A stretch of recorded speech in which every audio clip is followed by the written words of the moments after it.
Group 2க்கான full testers வந்து பார்த்துக்கிட்டு இருக்கோம். ஸோ இந்த வீடியோவில் வந்து பார்த்தீங்க அப்படின்னா டெஸ்ட் நம்பர் 10 தான் வந்து பார்க்க போகிறோம். ஸோ இதுக்கான போர்ஷன் வந்து பார்த்தீங்க அப்படின்னா 6th to 12th வரைக்கும் இருக்கக்கூடிய geography and 6th to 12th வரைக்கும் இருக்கக்கூடிய எக்கனாமிக்ஸ். ஸோ இது வரைக்கும் டெஸ்ட்டு 9 வரைக்கும் நீங்கள் ப்ராக்டிஸ் பண்ணாதிருக்கீங்க அப்படின்னா அதுக்கான வீடியோ லிங்க் டிஸ்கிரிப்ஷனில் இருக்கும். ஸோ அதே போல் என் ஸ்க்ரீன்லையும் கொடுக்குறேன்.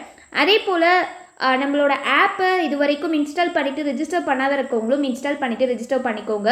அதே போல் குரூப் 2 குரூப் டியூக்கான ஜிகே ரிவிஷன் டெஸ்ட் சீரியஸ் போய்கிட்டு இருக்கு. ஸோ அதுக்கான அமௌண்ட் வந்து பார்த்தீங்கன்னா 300 தான். ஸோ ஒவ்வொரு டெஸ்ட்டுக்கான எக்ஸ்ப்ளனேஷன் பிடிஎஃப்மே வந்து ஆப்பில் அவைலபிளாக இருக்கும்.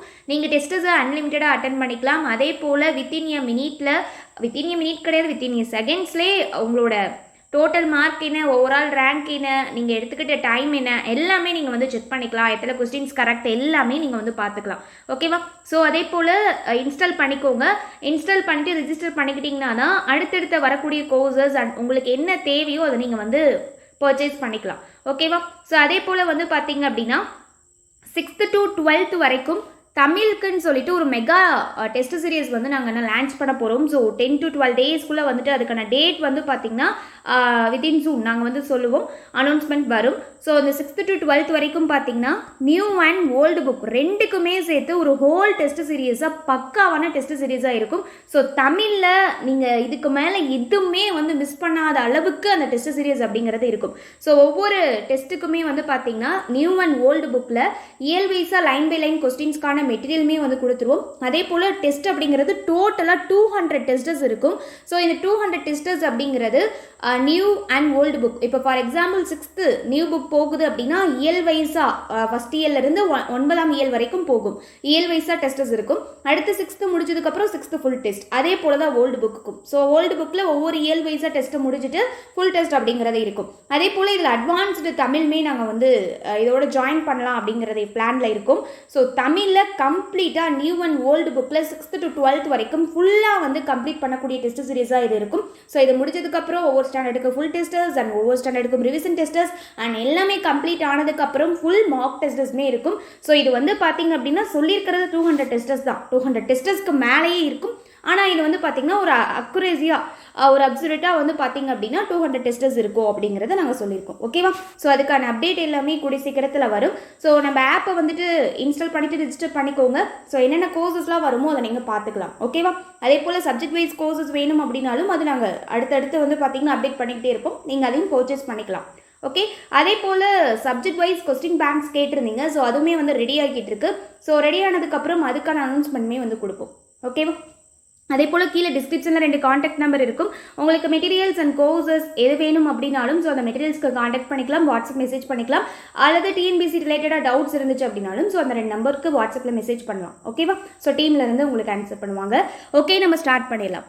ஸோ இதில் வந்து பார்த்திங்கன்னா economics, geography 6th to 12th வரைக்கும் எல்லாமே வந்து கலந்து தான் இருக்கும். எக்கனாமிக்ஸும் இருக்கும், ஜியாகிரபி இருக்கும். உங்களுக்கு 200 கொஸ்டின்ஸ்க்கு ஆன்சர் தெரிஞ்சுன்னா ஃபாஸ்ட்டாக கமெண்ட் செக்ஷனில் சொல்லிக்கிட்டே வாங்க. உங்களுக்கு ரிவிஷன் பண்ணுறதுக்கு ரொம்பவே யூஸ்ஃபுல்லாக இருக்கும். அமர்த்தியா குமார சென் பொருளாதாரத்துக்கான நோபல் பரிசை டேஸாம் ஆண்டு பெற்றார். என்ன ஆண்டு வந்து பெற்றிருப்பார்? ஸோ ஆன்சர் வந்து என்ன? ஆப்ஷன் ஏ 1998 வந்து பார்த்தீங்கன்னா வறுமை மற்றும் பஞ்சம் குறித்து தன்னுடைய ஆராய்ச்சிக்காக பொருளாதாரத்துக்கான இந்த நோபல் பரிசை வந்து பெற்றிருப்பார். என்ன ரீசன் அப்படின்னா இதுதான். தேசிய வருமானத்தை டேஸால் வகுப்பதன் மூலம் தனிநபர் வருமானம் பெறப்படுகிறது. ஸோ தனிநபர் வருமானம் அப்படின்னா என்ன? ஸோ என்ன ஆன்சர் வரும்? ஆப்ஷன் பி நாட்டின் மக்கள் தொகை. தேசிய வருமானம் டிவைட் பை நாட்டின் மக்கள் தொகையை டிவைட் பண்ண கிடைக்கிறதா என்னது? தனிநபர் வருமானம். ஸோ அதாவது என்ன சொல்கிறாங்கன்னா பொருளாதார நியதிப்படி வரி வசூலில் குறைந்தபட்சம் சாத்தியமான பணம் வந்து பார்த்திங்கன்னா செலவிடணும் அப்படிங்கிறது தான். அதே போல் சேகரிக்கப்பட்ட தொகையை அரசு வந்து கருவூலத்தில் சேகரிக்கணும் அப்படின்னு பொருளாதார நியதி அப்படிங்கிறது சொல்லப்படுது. வரிகளை வசூலிப்பதில் குறைந்தபட்ச சாத்தியமான தொகையானது செலவிடப்பட வேண்டும் என்பது டேஸ் ஆகும். என்ன அப்படின்னு சொல்லி கேட்டிருக்காங்க. ஸோ ஆன்சர் என்ன? ஆப்ஷன் சி சிக்கன விதி. அதை தான் நம்ம வந்து பார்த்தோம் இல்லையா? ஸோ பொருளாதார நியதி அப்படின்னா இதுதான். ஸோ இதை நான் ஜென்ரலாகவே வந்து சொல்லிட்டேன். பின்வருவனவற்றில் எது முதன்மை துறை இல்லை அப்படின்னு சொல்லி கேட்டிருக்காங்க. ஸோ முதன்மை துறைனா அதில் என்னென்ன வரும்? விவசாயம் வரும், அதே போல் வனவியல் வரும், மீன் பிடித்தல், சுரங்கம், அதே போல் எண்ணெய், எண்ணெய் பிரித்தெடுத்தல் இருக்கு இல்லையா, ஸோ இது எல்லாமே வந்து பார்த்திங்கன்னா போன்ற பிரித்தெடுக்கக்கூடிய தொழில்கள் எல்லாமே வந்து பார்த்திங்கன்னா முதன்மை உற்பத்தியில் வரும். ஸோ அப்போது இதில் பொருந்தாததாக இருக்கிறது என்ன? சொன்ன ஆப்ஷனில் விவசாயம் இருக்குது, அதே போல் வனவியல் எங்கேச்சும் இருக்கா, அதை ஆப்ஷன்லேயும் கொடுக்கல. அடுத்து மீன், ஸோ மீன் இதுவும் கொடுத்துட்டாங்க. அடுத்து எண்ணெய் பிரித்தல், சுரங்கம் வந்து பார்த்தாச்சு. ஸோ எண்ணெய் பிரித்தல் ஆப்ஷன்லேயே கொடுக்கல. ஸோ அப்போ பொருந்தாதது எது? ஆப்ஷன் பி, கைவினை அப்படிங்கிறதா. ஸோ அடுத்ததும் நம்ம எக்ஸ்ட்ரா பார்த்துக்கலாம். அப்போ இரண்டாம் நிலை உற்பத்தியில் என்னென்னலாம் வரும்? இரண்டாம் நிலை உற்பத்தின்னு என்ன சொல்லுவோம்? உற்பத்தி துறையில் உற்பத்தியை உள்ளடக்கியது தான். அதாவது என்ன அப்படின்னா, அரை முடிக்கப்பட்ட மற்றும் முடிக்கப்பட்ட பொருட்களை மாற்றுகிறது தான் இரண்டாம் நிலை உற்பத்தி அப்படின்னு சொல்லுவோம். இதுவே மூன்றாம் நிலை உற்பத்தி அப்படின்னா, சேவைகள் அனைத்து வகையான தொழில் நிறுவனங்களுக்கும் நேரடியாக நுகர்வோருக்கு வழங்கப்படுறதா சொல்லுவோம். எடுத்துக்காட்டாக என்ன சொல்லலாம்னா, விநியோக வர்த்தகர்கள் இருக்காங்க இல்லையா, ஸோ அவங்கள வங்கி, காப்பீடு, போக்குவரத்து, தகவல் தொடர்பு, இது எல்லாமே மூன்றாம் நிலை உற்பத்தி தான். அதே போல் வந்து பார்த்தீங்க அப்படின்னா, இதில் சட்டம், நிர்வாகம், கல்வி, சுகாதாரம், பாதுகாப்புத்துறை எல்லாமே மூன்றாம் நிலை உற்பத்தியில் தான் வரும். ஓகேவா? இந்தியாவோட மிகப்பெரிய பொதுத்துறை முதலாளி டேஸ் ஆகும். யாரு? Answer option C, Indian railway தான். அதாவது வந்து பார்த்தீங்க அப்படின்னா, இந்தியாவோட மிகப்பெரிய பொதுத்துறை நிறுவனம் அப்படிங்கிறது இந்திய ரயில்வே துறை தான். இந்திய மொத்த உள்நாட்டு உற்பத்தியின் முதன்மை பங்களிப்பு டேஸால் பெறப்படுகிறது. ஸோ கொஸ்டின் நம்பர் 6 பாருங்க, இதுக்கு ஆன்சர் என்ன? ஆப்ஷன் சி, மூன்றாம் நிலை துறை தான். ஸோ நமது நாட்டோட மொத்த உள்நாட்டு உற்பத்தியில் அதிகளவு பங்களிப்பு அப்படிங்கிறது மூன்றாம் நிலை உற்பத்தி துறை தான். கொஸ்டின் நம்பர் 7, பொருளாதாரத்தின் தந்தை என்று அழைக்கப்படுபவர் யார்? ஸோ இது எல்லாத்துக்குமே தெரியும். யார்? Answer option B, Adam Smith அவர்கள். ஸோ ஆடம் ஸ்மித்தை தான் வந்து பார்த்தீங்கன்னா பொருளாதாரத்தின் தந்தை அப்படின்னு சொல்கிறோம். அவருடைய பொருளாதாரம் வந்து பார்த்தீங்கன்னா செல்வ பொருளாதாரம் அப்படின்னு சொல்லுவோம். அவர் வந்து பார்த்தீங்கன்னா 2 உன்னதமான படைப்புகளை வந்து எழுதினார். அது என்ன அப்படின்னா, the theory of moral sentiments அப்படிங்கிறத 1759லையும், அதே போல் வந்து பார்த்தீங்க அப்படின்னா an inquiry into the nature and causes of the wealth of nations அப்படின்னு சொல்லிட்டு ஒரு இதையும் வந்து புத்தகத்தை வந்து எழுதியிருப்பார். ஸோ அது வந்து எப்போ அப்படின்னா 1776. ஓகேவா? ஸோ இது ஜஸ்ட் தெரிஞ்சுக்கோங்க. மத்திய நேரடி வரிகள் வாரியம், அதாவது சிபிடிடி டேஸாம் ஆண்டு அமைக்கப்பட்டது. Question number 8. ஸோ இதுக்கான ஆன்சர் என்ன வரும்? Option A, 1963. மத்திய வருவாய் வாரியம் வந்து பார்த்திங்கன்னா 2ஆக பிரிக்கப்பட்டது. அதாவது என்னென்ன அப்படின்னா, மத்திய வருவாய் வாரிய சட்டம் அப்படின்னும், அதே போல் வந்து பார்த்தீங்க அப்படின்னா இன்னொன்று என்னென்னா மத்திய நேரடி வரிகள் வாரியம் அப்படின்னு சொல்லி பிரிக்கப்பட்டது. அதுதான் இது. ஸோ அந்த ஃபஸ்ட்டு சொன்னோம்ல, மத்திய வருவாய் வாரிய சட்டம், அது வந்து பார்த்தீங்கன்னா 1963 கீழே மத்திய நேரடி வரிகள் வாரியம் எனப்படும் நேரடி வரிகளுக்கான தனி வாரியமாக உருவாக்கப்பட்டிருக்கும். ஸோ அது 2ஆக பிரிக்கப்பட்டு அதன் கீழே இது வந்து உருவாக்கப்பட்டிருக்கும் 1963. நெக்ஸ்ட் பாருங்க, பின்வருவனவற்றில் எது நேரடி வரி இல்லை? ஸோ எது வந்து நேரடி வரி அல்ல? ஸோ 9th கொஸ்டினுக்கான ஆன்சர் என்ன அப்படின்னா ஆப்ஷன் சி, விற்பனை வரி தான். ஸோ அப்போது டைரக்ட், அதாவது இன்டைரக்ட் டேக்ஸ் கேட்டிருக்காங்க. அப்போது டைரக்ட் டேக்ஸஸில் என்னென்ன வரும்? Income tax, wealth tax, corporate tax, capital gains tax, இந்த மாதிரி இருக்கிறதெல்லாம். அதே போல் இங்கே என்ன வரும் அப்படின்னா சர்வீஸ் டேக்ஸு, என்டர்டெயின்மெண்ட் டேக்ஸு, இந்த கொண்டாட்டத்துக்காக நிகழ்ச்சிக்காக இது பண்ணுறோம் இல்லையா, அதே போல் வந்து பார்த்திங்க அப்படின்னா வேல்யூ ஆடட் டேக்ஸு, வேட் இருக்கு இல்லையா, ஸோ வேட் வரி, இது எல்லாமே வந்து பார்த்திங்க அப்படின்னா நேரடி வரி அல்ல. அப்படின்னா இங்கே கேட்டிருக்க கொஸ்டின் என்ன? மறைமுக வரி. ஸோ இன்டைரக்ட் இதை தான் வந்து கேட்டிருக்காங்க. அப்போது இதெல்லாம் வந்து பார்த்திங்கன்னா அதில் தான் வரும். சேல்ஸ் டேக்ஸு, இது எல்லாமே லக்ஸரி டேக்ஸு, இது எல்லாமே வரக்கூடியது இன்டைரக்ட் டேக்ஸில் தான். ஸோ அப்போது இதற்கு பொருந்தாத இருக்கிறது விற்பனை வரி. ஏன் அப்படின்னா இது வந்து பார்த்திங்க அப்படின்னா எதில் வரும்? விற்பனை வரி அப்படிங்கிறது இன்டைரக்ட் டேக்ஸில் வரும். நம்மகிட்ட கேட்டிருக்கிறது டைரக்ட் டேக்ஸ் கேட்டிருக்காங்க. ஸோ அதனால் இதில் வராது. ஸோ ஆல்ரெடி சொன்னோம், சேல்ஸ் டேக்ஸ் அப்படிங்கிறது இன்டைரக்ட் டேக்ஸில் வரும். ஸோ அப்போ விற்பனை வரிங்கிறது இதில் வரக்கூடியதில்லை. அப்போ நிறுவன வரி, மூலதன ஆதாய வரி, வருமான வரி, இது எல்லாமே நேரடி வரி தான். தேசிய வருமானத்தின் உண்மையான அளவீடாக டேஸ் கருதப்படுகிறது. கொஸ்டின் நம்பர் 10 பாருங்க. ஸோ இதுக்கான ஆன்சர் என்ன வரும்? Answer option C, NNP. என்என்பினா என்ன சொல்லுவோம்? நிகர தேசிய தயாரிப்பு. ஸோ என்என்பினா அதுதான். இது வந்து பார்த்திங்கன்னா தேசிய உற்பத்தியோட உண்மையான வந்து அளவீடாக வந்து கருதப்படுது. அதே போல் தேசிய வருமானம் அப்படின்னும் இதை அழைக்கிறாங்க. கொஸ்டின் நம்பர் 11, பின்வரும் கூற்றுகளை கருத்தில் கொள்க. என்ன கேட்டிருக்காங்க? தவறானது எது அல்லது எவை அப்படின்னு கேட்டிருக்காங்களா? பார்த்துடலாமா? ஃபர்ஸ்ட் பாருங்க, கூற்று 1, தமிழ்நாட்டின் கல்வியறிவு விகிதமானது தென் மாநிலங்களிலேயே அதிகமாகும் அப்படின்னு சொல்லியிருக்காங்க. இது வந்து தவறுங்க. என்ன அப்படின்னா தென் மாநிலங்களிலேயே அதிகமாகும்னா இப்போ இதுக்கான மீனிங் என்ன? முதலாவதா அப்படிங்கிற மாதிரி சொல்லியிருக்காங்க. பட் எத்தனாவது இடத்துல இருக்கும் அப்படின்னா தமிழகம் அப்படிங்கிறது தென் மாநிலங்களில் 2வது பிளேஸில் தான் இருக்கும். ஸோ இதுக்கு பொருந்தக்கூடிய கூற்று கிடையாது. அடுத்து பாருங்க, தேசிய சராசரியை விட தமிழ்நாட்டின் கல்வியறிவு விகிதமானது அதிகமாக உள்ளது. இது வந்து கரெக்ட் தான். அடுத்து, இந்தியாவிலேயே தமிழகத்தில் தான் உயர்கல்விக்கான மாணவர் சேர்க்கையானது அதிகமாக உள்ளது. இது எல்லாத்துக்குமே நீங்கள் வந்து கண்டிப்பாக படிச்சிருப்பீங்க. ஸோ உயர்கல்வி ஹையர் இதில் வந்து பார்த்தீங்க அப்படின்னா ஹையர் எஜுகேஷனில் இந்தியாவிலேயே தமிழகத்தில் தான் அதிகமான மாணவர் சேர்க்கை இருக்குது. இது அப்சல்யூட்லி கரெக்ட். ஸோ அப்போது இது 2 கரெக்டாக இருக்குது. தவறானது எதுனா ஆப்ஷன் ஏ 1 மட்டும் தவறானது. கொஸ்டின் நம்பர் 12, ரூபியா எனும் வெள்ளி நாணயம் டேஸால் அறிமுகப்படுத்தப்பட்டது. யாரால் அறிமுகப்படுத்தப்பட்டிருக்கோம் அப்படின்னா ஆப்ஷன் ஏ ஷெர்ஷா சூரி இருக்கார் இல்லையா, அவரால் தான். அவரோட ஆட்சி எப்போ நடந்தது அவருடைய ஆட்சி? ஸோ இது அப்படியே ஹிஸ்டரியை கொஞ்சம் ரீகால் பண்ணுங்க. 1540 to 1546 இல்லையா? ஸோ அப்போ வந்து பார்த்தீங்கன்னா ஷெர்ஷா சூரி வந்து பார்த்தீங்கன்னா ஒரு புதிய குடிமை மற்றும் இராணுவ நிர்வாகத்தை வந்து அமைச்சு 178 கிராம் எடையுள்ள வெள்ளி நாணயத்தை வந்து வெளியிட்டாரு. அதுக்கு பேர் தான் இந்த ரூபியா. வெள்ளி நாணயம் வந்து பார்த்தீங்கன்னா முகலாயர் காலத்திலேயோ மராத்தியர் காலத்திலேயோ பிரிட்டிஷ் இந்தியாவிலும் வந்து பார்த்தீங்கன்னா பயன்பாட்டில் தான் இருந்திருக்கும். நெக்ஸ்ட் கொஸ்டின் நம்பர் 13, ரூபாயின் பிரச்சனை அதன் தோற்றம் மற்றும் தீர்வு எனும் ஆய்வறிக்கையின் ஆசிரியர் டேஸ் ஆவார். யாரு? Answer option C B.R.. Ambedkar தான். பி.ஆர். அம்பேத்கர் வந்து பார்த்தீங்கன்னா அவருடைய இந்த ரூபாயின் பிரச்சனை அதன் தோற்றம் மற்றும் தீர்வு இருக்கு இல்லையா? ஸோ இதை குறித்து வந்து பார்த்தீங்கன்னா பிஹெச்டி ஆய்வு 1934ஆம் ஆண்டோட இந்திய ரிசர்வ் வங்கி சட்டத்திற்கான வழிகாட்டுதல்களை வந்து இந்த நூல் வந்து வழங்கியிருக்கும். ஓகேவா? 14, 1 மற்றும் 2 ரூபாய் நோட்டுகள் முதலில் இந்தியாவில் டேஸாம் ஆண்டு அச்சிடப்பட்டன அப்படின்னு சொல்லியிருக்காங்க. ஸோ எப்போ வந்து அச்சிடப்பட்டிருக்கும்? எப்போ அச்சிடப்பட்டிருக்கும் அப்படின்னா ஆன்சர் ஆப்ஷன் சி 1917. ஸோ 1 ரூபாய் மற்றும் 2 ரூபாய் நோட்டுகள் இந்தியாவில் முதலாக 1917ஆம் ஆண்டு தான் வந்து பார்த்தீங்கன்னா அச்சிடப்பட்டிருக்கும்.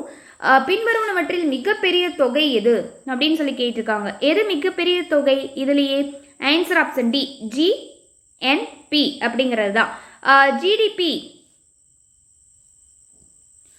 இதை வந்து பார்த்தீங்கன்னா ஜிடிபி ஜிஎன்பி அப்படின்னு சொல்லி 2 இருக்கும். ஸோ இதில் ஜிடிபி அப்படின்னா என்னென்னா ஒரு நாட்டோட எல்லைக்குள்ளே இருக்கக்கூடிய அனைத்து பொருட்கள் அதே போல் சேவைகளோட மதிப்பு அளவிடுறது தான் ஜிடிபி அப்படின்னு சொல்லுவோம். இதுவே ஜிஎன்பினா அதே நேரத்தில் ஜிஎன்பி அப்படின்னா ஒரு நாட்டோட குடியிருப்பாளர்களால் உற்பத்தி செய்யப்படக்கூடிய பொருட்களோட மதிப்பை தான் ஜிஎன்பி அப்படின்னு சொல்கிறோம். அப்போ இதுக்கான ஆன்சர் என்ன அப்படின்னா ஆப்ஷன் டி ஜிஎன்பி. இங்கே கொடுத்துக்கக்கூடிய ஆப்ஷனில் ஆன்சர் ஜிஎன்பி தான். அதே போல் கொஸ்டின் நம்பர் 16, பின்வரும் கூற்றுகளை கவனி. என்ன கேட்டிருக்காங்க? சரியானது எது அல்லது எவை அப்படின்னு கேட்டிருக்காங்களா? ஸோ பார்த்தலாமா?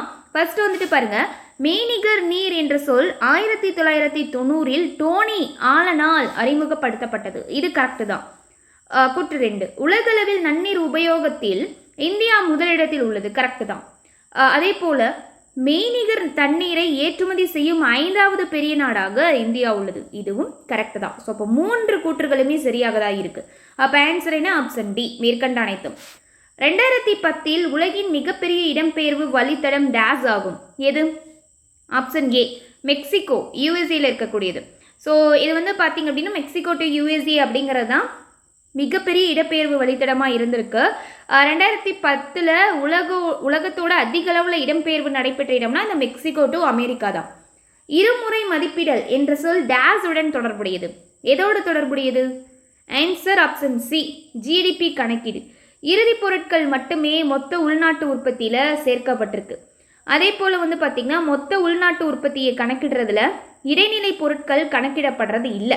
ஏன் அப்படின்னா அதோட மதிப்பை இறுதி பொருட்களில் சேர்க்கப்பட்டிருக்கு, அதனால தான். அதே போல் இடைநிலை பொருட்கள் வந்து பார்த்திங்கன்னா மொத்த உள்நாட்டு உற்பத்தியில் சேர்க்கப்பட்டால் அது இரட்டை எண்ணுதல் அப்படின்னு சொல்லுவாங்க. ஓகே, கொஸ்டின் நம்பர் 19 பாருங்கள். GNP equal to C plus I plus D plus X minus M plus நிஃபியே என் வெளிப்பாட்டில் ஜி எழுத்து டேஸை குறிக்கிறது. ஸோ ஒரு ஈக்குவேஷன் மாதிரிலாம் கேட்பாங்க. ஸோ இதில் ஜி, ஸோ ஒவ்வொன்றா பார்த்துடலாமா? ஸோ இதில் ஜி எதை குறிக்கும் அப்படின்னா அரசாங்க செலவை குறிக்கும். ஒருவேளை இதிலிருந்து சி கேட்டாங்கன்னா சி எதை குறிக்கும்னா நுகர்வை குறிக்கும். ஐ கேட்டாங்கன்னா ஐ அப்படிங்கிறது முதலீடை குறிக்கும். ஜி வந்து அரசோட செலவு அப்படின்னு பார்த்தாச்சு. அடுத்து எக்ஸ் மைனஸ் எம் அப்படின்னா எக்ஸ்னா ஏற்றுமதியை குறிக்கும், எம் அப்படின்னா இறக்குமதி. அப்போது எக்ஸ் மைனஸ் எம்னா ஏற்றுமதி மைனஸ் இறக்குமதி. நிஃப்ஏ NFIA இருக்கு இல்லையா, இது வெளிநாட்டிலிருந்து வரும் நிகர காரணி வருமானம் அப்படின்னு சொல்லுவாங்க. ஸோ நோட் பண்ணிக்கோங்க. செலவிடக்கூடிய வருமானம் அப்படின்னா என்ன அப்படின்னு கேட்டிருக்காங்க. ஈக்குவல் டு என்ன வரும்? ஸோ ஆன்சர் ஆப்ஷன் ஏ, நேரடி வரிகள் PI அப்படின்னு சொல்லுவாங்க. செலவழிப்பு வருமானம் அப்படிங்கிறது தனிநபர்கள் மற்றும் குடும்பங்களோட நுகர்வுக்கு செலவிக்கக்கூடிய உண்மையான வருமானத்தை தான் என்னன்னு சொல்லுவோம், செலவழிப்பு வருமானம். நல்லா தெரிஞ்சுக்கோங்க. செலவழிப்பு வருமானம் அப்படிங்கிறது தனிநபர்களோ அதே போல் குடும்பங்களில் இருக்கக்கூடிய உறுப்பினர்கள்லாம் இருக்காங்க இல்லையா, ஸோ அவங்களோட நுகர்வுக்கு செலவழிக்கக்கூடிய உண்மையான வருமானம், அதை தான் சொல்கிறோம்.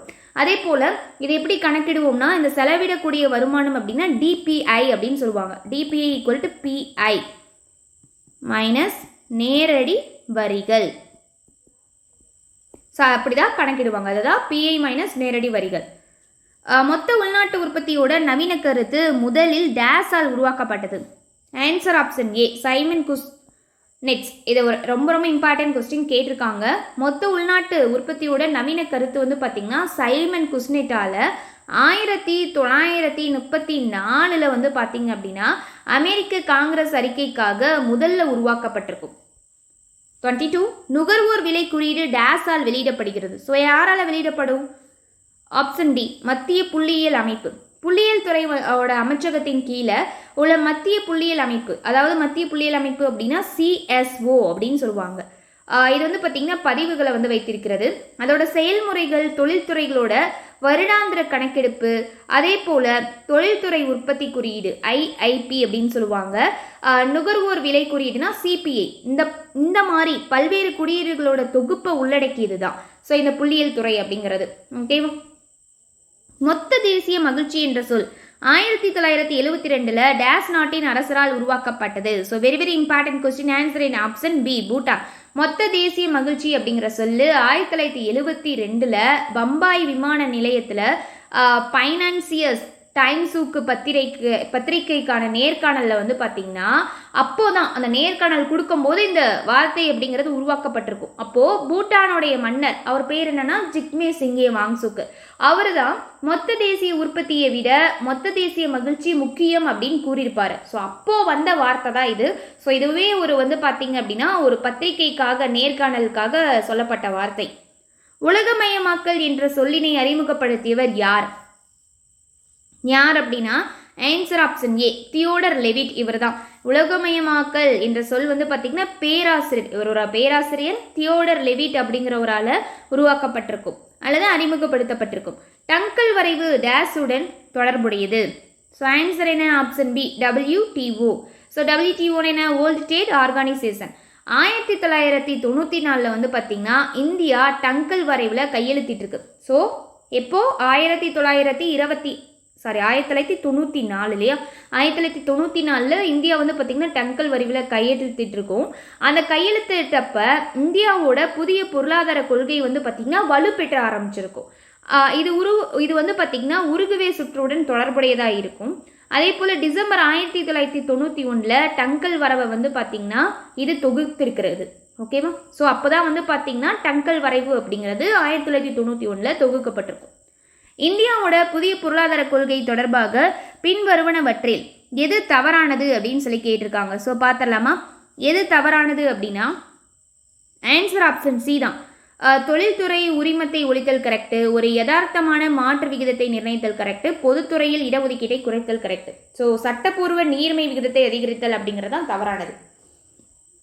வெளிநாட்டு பங்களிப்பு ஒழுங்குமுறை சட்டம் டேஸாம் ஆண்டு இயற்றப்பட்டது. எந்த ஆண்டு இயற்றப்பட்டிருக்கோம்? Answer option C, 2010. ஓகேவா? அதாவது வெளிநாட்டு நிதியுதவி பங்களிப்பு அப்படின்னாலும் நிதியுதவி ஒழுங்குமுறை சட்டம் வந்து பார்த்திங்கன்னா 2010 வெளிநாட்டிலிருந்து வரக்கூடிய நிதியை ஏற்றுக்கொள்வதையும் பயன்படுத்துவதையும் வந்து பார்த்திங்கன்னா ஒழுங்குபடுத்துவதற்கான சட்டத்தை ஒருங்கிணைக்கிறதுக்காக பாராளுமன்றத்தால் இயற்றப்பட்டது தான் இந்த சட்டம். உருகுவே சுற்று டேஸுடன் தொடர்புடையது. ஸோ முதல்ல பார்த்தோம்ல எதோட தொடர்புடையதுன்னா GATT. ஸோ இதோட தொடர்புடையது. ஜெனீவாவில் சுவிட்சர்லாந்து அப்போ வந்து பார்த்திங்கன்னா முதல்ல 1947.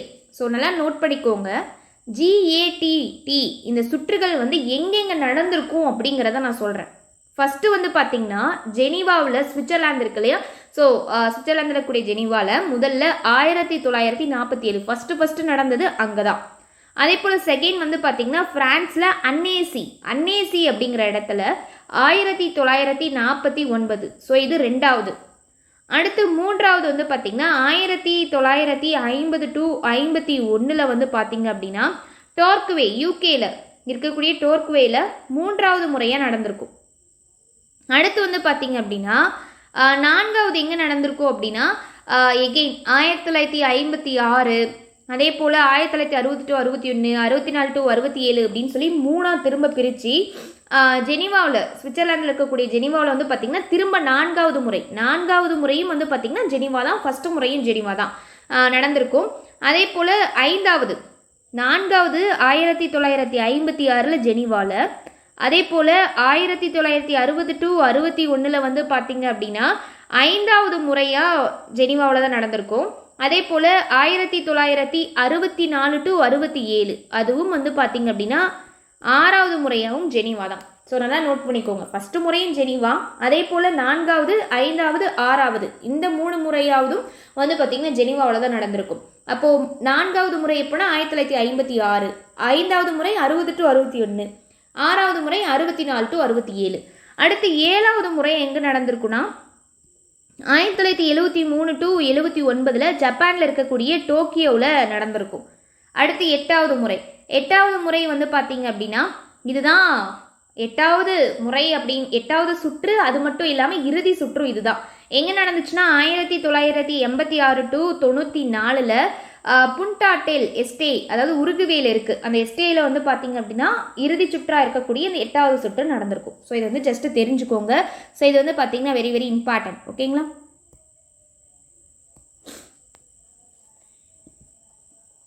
இதெல்லாம் நோட் பண்ணிக்கோங்க. ஸோ இதெல்லாம் கேட்குறதுக்கு சான்சஸ் இருக்குது, ரொம்ப இம்பார்ட்டன்ட் டேட்டா.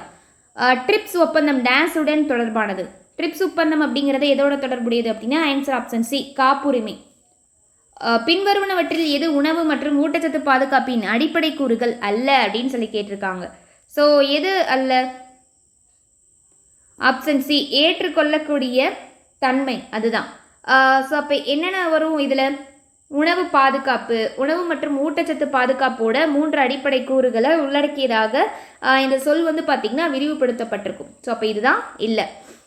அதே போல் வந்து பாருங்கள், பின்வரும் எந்த மாநிலம் அனைவருக்குமான பிடிஎஸை வந்து ஏற்றுக்கொண்டுள்ளது? எது வந்து ஏற்றுக்கொண்டிருக்கோம் அப்படின்னா ஆப்ஷன் ஏ, தமிழ்நாடு. தமிழ்நாட்டில் அனைவருக்குமான பொது விநியோக திட்டம் நடைமுறையில் இருக்குது. இது வந்து பார்த்திங்க அப்படின்னா இந்தியாவோட மற்ற மாநிலங்களில் குறிப்பிட்ட நபர்களுக்கான பொது விநியோக திட்டமாக உள்ளது அப்படின்னு சொல்லப்பட்டிருக்கு. ஓகே, 32 தேசிய உணவு பாதுகாப்பு சட்டம், அதாவது NFSA டான்ஸ் என்று நிறைவேற்றப்பட்டது. எப்போ நிறைவேற்றப்பட்டிருக்கோம் அப்படின்னா ஆன்சர் ஆப்ஷன் சி, 2013 தான். தேசிய உணவு பாதுகாப்பு சட்டம் வந்து பார்த்திங்கன்னா 2013 இந்திய நாடாளுமன்றத்தால் நிறைவேற்றப்பட்டிருக்கும். அதே போல் வந்து பார்த்திங்கன்னா இது 50% நகர்ப்புற குடும்பங்களையும் 75% கிராமப்புற குடும்பங்களையும் வந்து பார்த்திங்கன்னா உள்ளடக்கியது தான் இந்த NFSA. ஓகேவா? தேசிய உணவு பாதுகாப்பு சட்டத்தை அமல்படுத்திய நாட்டின் கடைசி மாநிலம் டேஸ் ஆகும். எந்த மாநிலம் அப்படின்னு சொல்லி கேட்டிருக்காங்க, கடைசி. ஸோ இதுக்கான ஆன்சர் என்ன அப்படின்னா ஆப்ஷன் சி, தமிழ்நாடு தான். 3 ஆண்டுகளுக்கு பிறகு வந்து பார்த்திங்கன்னா 2016 நவம்பர் 1, ஸோ 2016 நவம்பர் 1 இந்தியாவிலேயே தேசிய உணவு பாதுகாப்பு சட்டத்தை அமல்படுத்திய கடைசி மாநிலம் எது அப்படின்னா அது தமிழ்நாடு தான். என்ன டேட் அப்படின்னா 2016 நவம்பர் 1. 34 பல பரிமாண வறுமை குறியீடு, அதாவது MPI டேஸால் தொடங்கப்பட்டது. ஆன்சர் என்ன அப்படின்னா ஆப்ஷன் சி, UNDP பல பரிமாண வறுமை குறியீடு, MPI அப்படின்னு சொல்கிறாங்க இல்லையா, இது ஐக்கிய நாடுகள் மேம்பாட்டு திட்டம். UNDP அப்படின்னா ஐக்கிய நாடுகள் மேம்பாட்டு திட்டம்னு சொல்லுவோம். ஸோ இதாலையும் ஆக்ஸ்போர்ட் வறுமை மனித மேம்பாட்டு முன்முயற்சி, ஸோ ஆக்ஸ்போர்ட் வறுமை மனித மேம்பாட்டு முன்முயற்சி அப்படின்னா அதை இதால் அப்ரிவேஷன் அப்படின்னா OPHI. அப்படின்னு சொல்லி மென்ஷன் பண்ணுவோம். ஸோ இதால் 2010 தொடங்கப்பட்டிருக்கும். ஸோ அந்த 2 இதில் ஒரே ஒரு இதுதான் ஆப்ஷன் கொடுத்துருக்காங்க. ஒருவேளை ஓபிஹெச்ஐ கொடுத்துருந்தாங்கன்னா அதை நீங்கள் வந்து செலக்ட் பண்ணிக்கிற மாதிரி இருக்கும். ஓகேவா? 2010 பார்த்திங்கன்னா இது 2ஆலையும் தொடங்கப்பட்டிருக்கும். இந்தியாவிலேயே முதன்முறையாக வருமான வரி அறிமுகப்படுத்தப்பட்ட ஆண்டு டேஸ் ஆகும். ஸோ ஆன்சர் என்ன வரும் அப்படின்னா ஆப்ஷன் பி 1860. இந்தியாவில் 1857 கழகம் இருக்கு இல்லையா? ஸோ ஒரு பெருங்கிளர்ச்சி நடந்திருக்கும் இல்லையா? அந்த கழகத்தோட காரணமாக அரசாங்கத்தில் ஏற்பட்ட இழப்புகளை வந்து சமாளிக்கிறதுக்காக சர் ஜேம்ஸ் வில்சன் அப்படிங்கிறவர் வந்து என்ன பண்ணியிருப்பாருன்னா 1860 முதல் முறையாக இந்த வருமான வரியை வந்து அறிமுகப்படுத்தியிருப்பார். ஸோ அவரால் அறிமுகப்படுத்தப்பட்டது தான் இது. கொஸ்டின் 36 பாருங்க. இந்தியாவில் உள்ள முக்கிய மறைமுக வரிகள் டேஸ் மற்றும் டேஸ் அப்படின்னு சொல்லி கேட்டிருக்காங்க. ஸோ இதுக்கான ஆன்சர் என்ன அப்படின்னா ஆப்ஷன் ஏ சுங்கவரி மற்றும் GST good services and taxes. ஓகேவா? ஸோ விற்பனை வரி, சேவை வரி, வேட்டு, சுங்கவரி, சேவை வரி, வேட்டு. ஸோ இதெல்லாம் வந்து பார்த்தீங்க அப்படின்னா ஆல்ரெடி நம்ம நேர்முக வரிகளுக்கு பார்த்துருப்போம். இதெல்லாமே இன்டைரக்ட் டாக்ஸஸ். ஸோ இந்தியாவில் வந்து பார்த்திங்கன்னா நேரடி வரிகளை விட மறைமுக வரிகள் மூலம் அதிக வரி வருவாயை வந்து வசூலிக்கிறதா கருத்து கணிப்பு வந்து சொல்லப்பட்டிருக்கு. இந்தியாவில் உள்ள முக்கிய மறைமுக வரிகள் வந்து பார்த்திங்கன்னா சுங்க வரியும் இந்த சரக்கு மற்றும் சேவை வரி தான். ஜிஎஸ்டி அமல்படுத்திய முதல் நாடு எது? ஸோ ஆன்சர் என்ன அப்படின்னா ஆப்ஷன் சி பிரான்ஸ். இது வெரி வெரி இம்பார்ட்டன்ட் டேட்டா. அதாவது சரக்கு மற்றும் சேவை வரி தான் ஜிஎஸ்டின்னு சொல்கிறோம், குட் சர்வீசஸ் அண்ட் டேக்ஸ். இதை பார்த்திங்கன்னா முதல்ல அறிமுகப்படுத்திய நாடு வந்து பார்த்திங்கன்னா ஃப்ரான்ஸ். எந்த ஆண்டுன்னு சொல்லி கேட்டாங்கன்னா 1954. ஓகேவா? அதே போல் மற்ற ஐரோப்பிய நாடுகள்லேயும் வந்து எப்போது அறிமுகப்படுத்தினாங்கன்னா 1970 to 80. ஸோ இந்த காலகட்டத்தில் அறிமுகப்படுத்தியிருப்பாங்க. முதல்ல ஃப்ரான்ஸில் 1954. ஆப்ரேஷன் கிளீன் மணி டேசாம் ஆண்டில் தொடங்கப்பட்டது. ஸோ இதுக்கு என்ன ஆன்சர் வரும்னா ஆப்ஷன் சி 2017. ஆப்ரேஷன் கிளீன் மணி இது வந்து பார்த்திங்கன்னா எந்த டேட் அப்படின்னா ஜனவரி 31 2017 வந்து பார்த்திங்கன்னா தொடங்கப்பட்டிருக்கும். பண மதிப்பிழப்பு நடவடிக்கை எப்போ வந்து பார்த்திங்கன்னா அதாவது நவம்பர் 9 டிசம்பர் 30 2016 வரைக்கும். ஸோ இந்த டைமில் செய்யப்பட்ட அதிக மதிப்பு கொண்ட பண வைப்புகளை பகுப்பாய்வு செய்ய வருமான வரித்துறை வந்து பார்த்திங்கன்னா ஆப்ரேஷன் கிளீன் மணி அதாவது ஸ்வச் தன் அபியான் அப்படின்னு சொல்லி இந்த திட்டத்தை சொல்லுவாங்க. இது இந்த மின்தளத்தை வந்து பார்த்திங்கன்னா அறிமுகப்படுத்தியிருக்கும். ஸோ இதை அறிமுகப்படுத்திய அதாவது அமைப்பு எது அப்படின்னா வருமான வரித்துறை தான் வந்து அறிமுகப்படுத்தியிருக்கும். ஜான் 31 2017 தொடங்கப்பட்டிருக்கும். ஆசியாவின் டெட்ராய்டு என்று அழைக்கப்படும் நகரம் இது. So very very important. Answer என்ன வரும்? Option B Chennai. சென்னை தான் ஆசியாவோட டெட்ராய்டு அப்படின்னு சொல்லி அழைக்கப்படுது. அதிக எண்ணிக்கையிலான ஆட்டோமொபைல் அசம்பிளி அதே போல் உதிரி பாகங்கள் தயாரிக்கும் நிறுவனங்களோட தாயகமாக சென்னை வந்து இருக்கிறதுனால தான் இது ஆசியாவின் டெட்ராய்டு அப்படின்னு சொல்லி சொல்கிறோம். சிப்காட் டேசாம் ஆண்டில் உருவாக்கப்பட்டது. இதுவும் இம்பார்ட்டன்ட் கொஸ்டின் தான். ஆன்சர் என்ன வரும்? Option B 1971. தொழிற்பேட்டைகள் அதாவது தொழிற்பேட்டைகள் இருக்கு இல்லையா, அதை அமைப்பதன் மூலிமா மாநிலத்தில் தொழில் வளர்ச்சியை வந்து உருவாக்குறதுக்கு தான் இந்த சிப்காட் அப்படிங்கிறது மெயினாக அந்த தொழிற்பேட்டைகளை வந்து அமைக்கிறதுக்கு தான். ஸோ இது 1971 சிப்காட் அப்படிங்கிறது உருவாக்கப்பட்டிருக்கும். புலப்படா பொருட்கள் என்பது டேஸ் ஆகும். ஸோ ஆன்சர் வந்து பார்த்திங்கன்னா ஆப்ஷன் ஏ பௌதீகமற்ற பொருட்கள். அதாவது தொட்டறிய முடியாத விஷயங்கள் பௌதீக பொருட்கள் அல்ல, ஆனால் மற்ற விஷயங்களுடன் தொடர்புடையவை அப்படிங்கிறது தான் புலப்படா பொருட்கள் அப்படின்னு சொல்லுவாங்க. அதாவது புலப்படா பொருட்கள்னா தொட்டறிய முடியாத விஷயங்கள் பௌதீக பொருட்கள் அல்ல, அதே போல் ஆனால் மற்ற விஷயங்களுடன் தொடர்புடையவை அப்படிங்கிறது தான் இந்த புலப்படா பொருட்கள். எடுத்துக்காட்டாக நிறுவனத்தோட மதிப்பு, நல்லெண்ணம் போன்றவை இது எல்லாத்தையும் சொல்லலாம். ஓகேவா?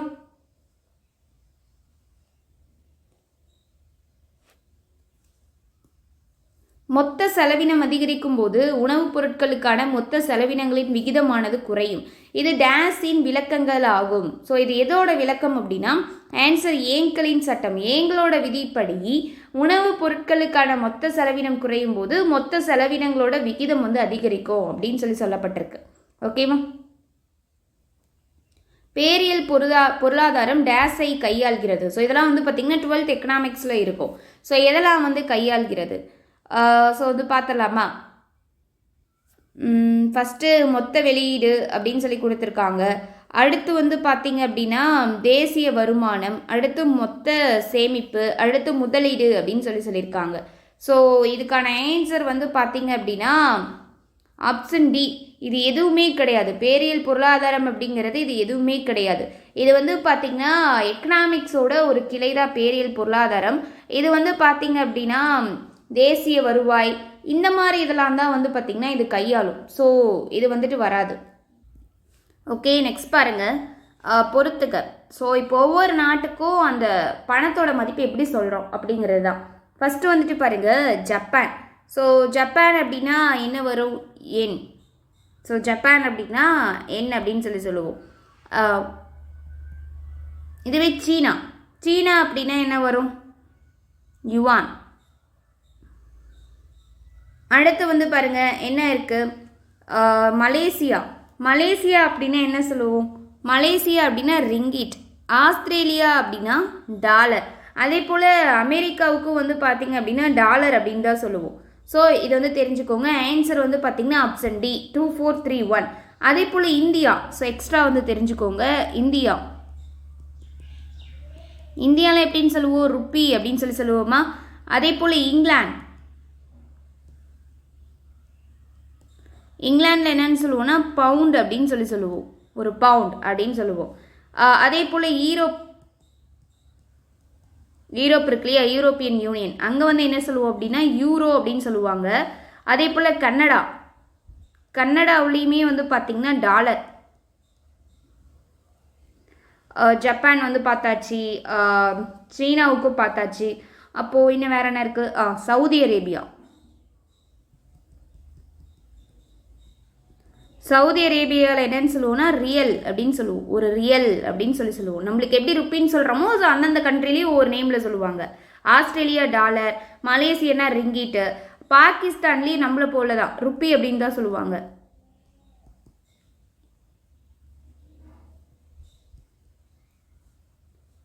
இதுவே ஸ்ரீலங்காலையும் ருப்பி. இந்தியா, பாகிஸ்தான், ஸ்ரீலங்காலாம் ருப்பி. ஸோ இந்தியாவிலேருந்து பிரிந்து போன கண்ட்ரி தானே இதெல்லாம். ஸோ அங்கேயும் ருப்பின்னு தான் சொல்லுவாங்க. ஸோ எக்ஸ்ட்ரா தெரிஞ்சுக்கோங்க. கொஸ்டின் 45, மக்கள் தொகையின் குணாதிசயங்கள் பற்றிய அறிவியல் படிப்பு டேஸ் எனப்படும். ஸோ ஆன்சர் என்ன வரும் அப்படின்னா ஆப்ஷன் பி மக்கள் தொகையியல் அப்படின்னு தான் சொல்லுவோம். இந்தியாவில் வந்து பார்த்திங்கன்னா மக்கள் தொகை போக்குகள் வந்து பல்வேறு அம்சங்களில் கணக்கிடப்படுகிறது. எப்படி அப்படின்னா மக்கள் தொகையோட அளவு, வளர்ச்சி விகிதம், பிறப்பு மற்றும் இறப்பு விகிதம், மக்கள் தொகையோட அடர்த்தி இதெல்லாம் வச்சு தான் எடுக்கப்படுது. நெக்ஸ்ட் பாருங்கள், பின்வரும் கூற்றுகளில் எது தவறானது? கொஸ்டின் 46. ஃபஸ்ட்டு பாருங்கள், நிலத்திற்கு உற்பத்தி செலவு இல்லை, கரெக்டு தான். உழைப்பு அழியக்கூடியது. மூலதனம் என்பது உற்பத்தியின் செயலற்ற காரணியாகும், கரெக்டு தான். அடுத்து வந்து பாருங்கள் ஆப்ஷன் டி மேற்கு கண்டவற்றில் ஏதும் இல்லை, கரெக்டு தான். ஸோ இதுதான் ஆன்சர். எதுவுமே வந்து தவறானது கிடையாது.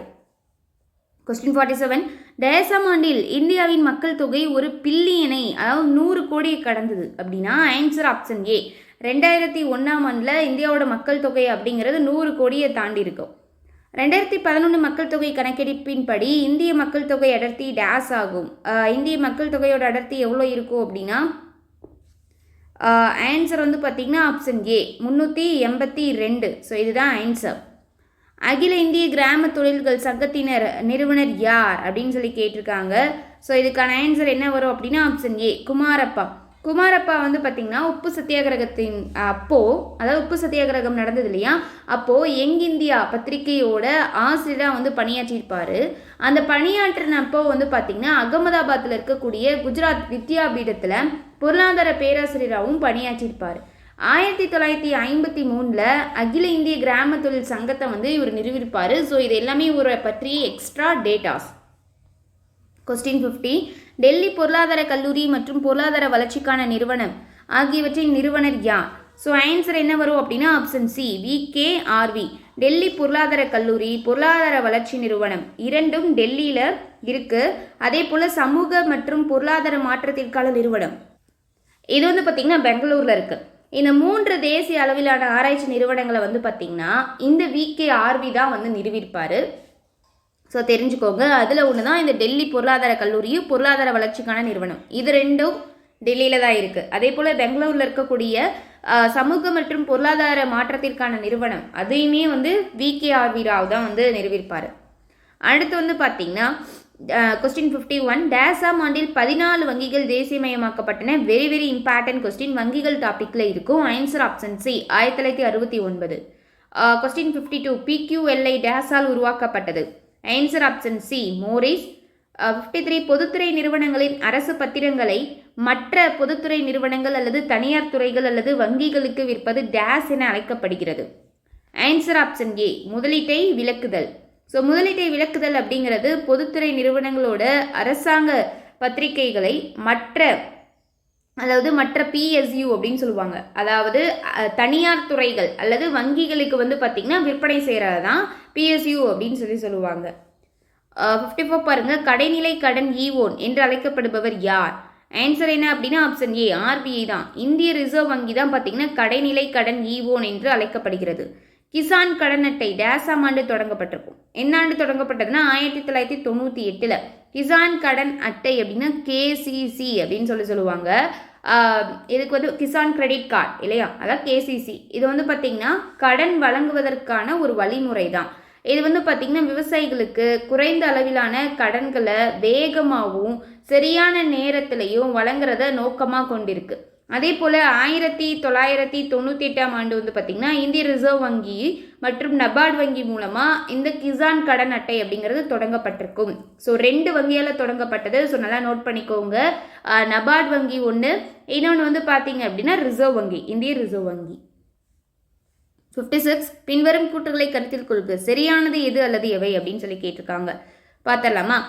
ஃபஸ்ட்டு, விவசாய உற்பத்தி சந்தை குழு ஒரு சட்டப்பூர்வ அமைப்பாகும். கரெக்டு. ஒவ்வொரு மாநிலமும் அதன் சொந்த APMCயை அமைக்கலாம்.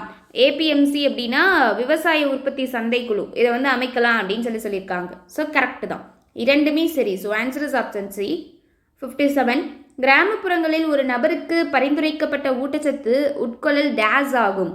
ஸோ ஆன்சர் எவ்வளோ இருக்கணும் அப்படின்னா, ஒரு நபருக்கு இவ்வளோ ஊட்டச்சத்து தான், அதாவது கலோரிஸில் சொல்லுவாங்கள்ல, எவ்வளோ எடுத்துக்கணும் அப்படின்னா ஆப்ஷன் டிங்க 2400 கலோரி.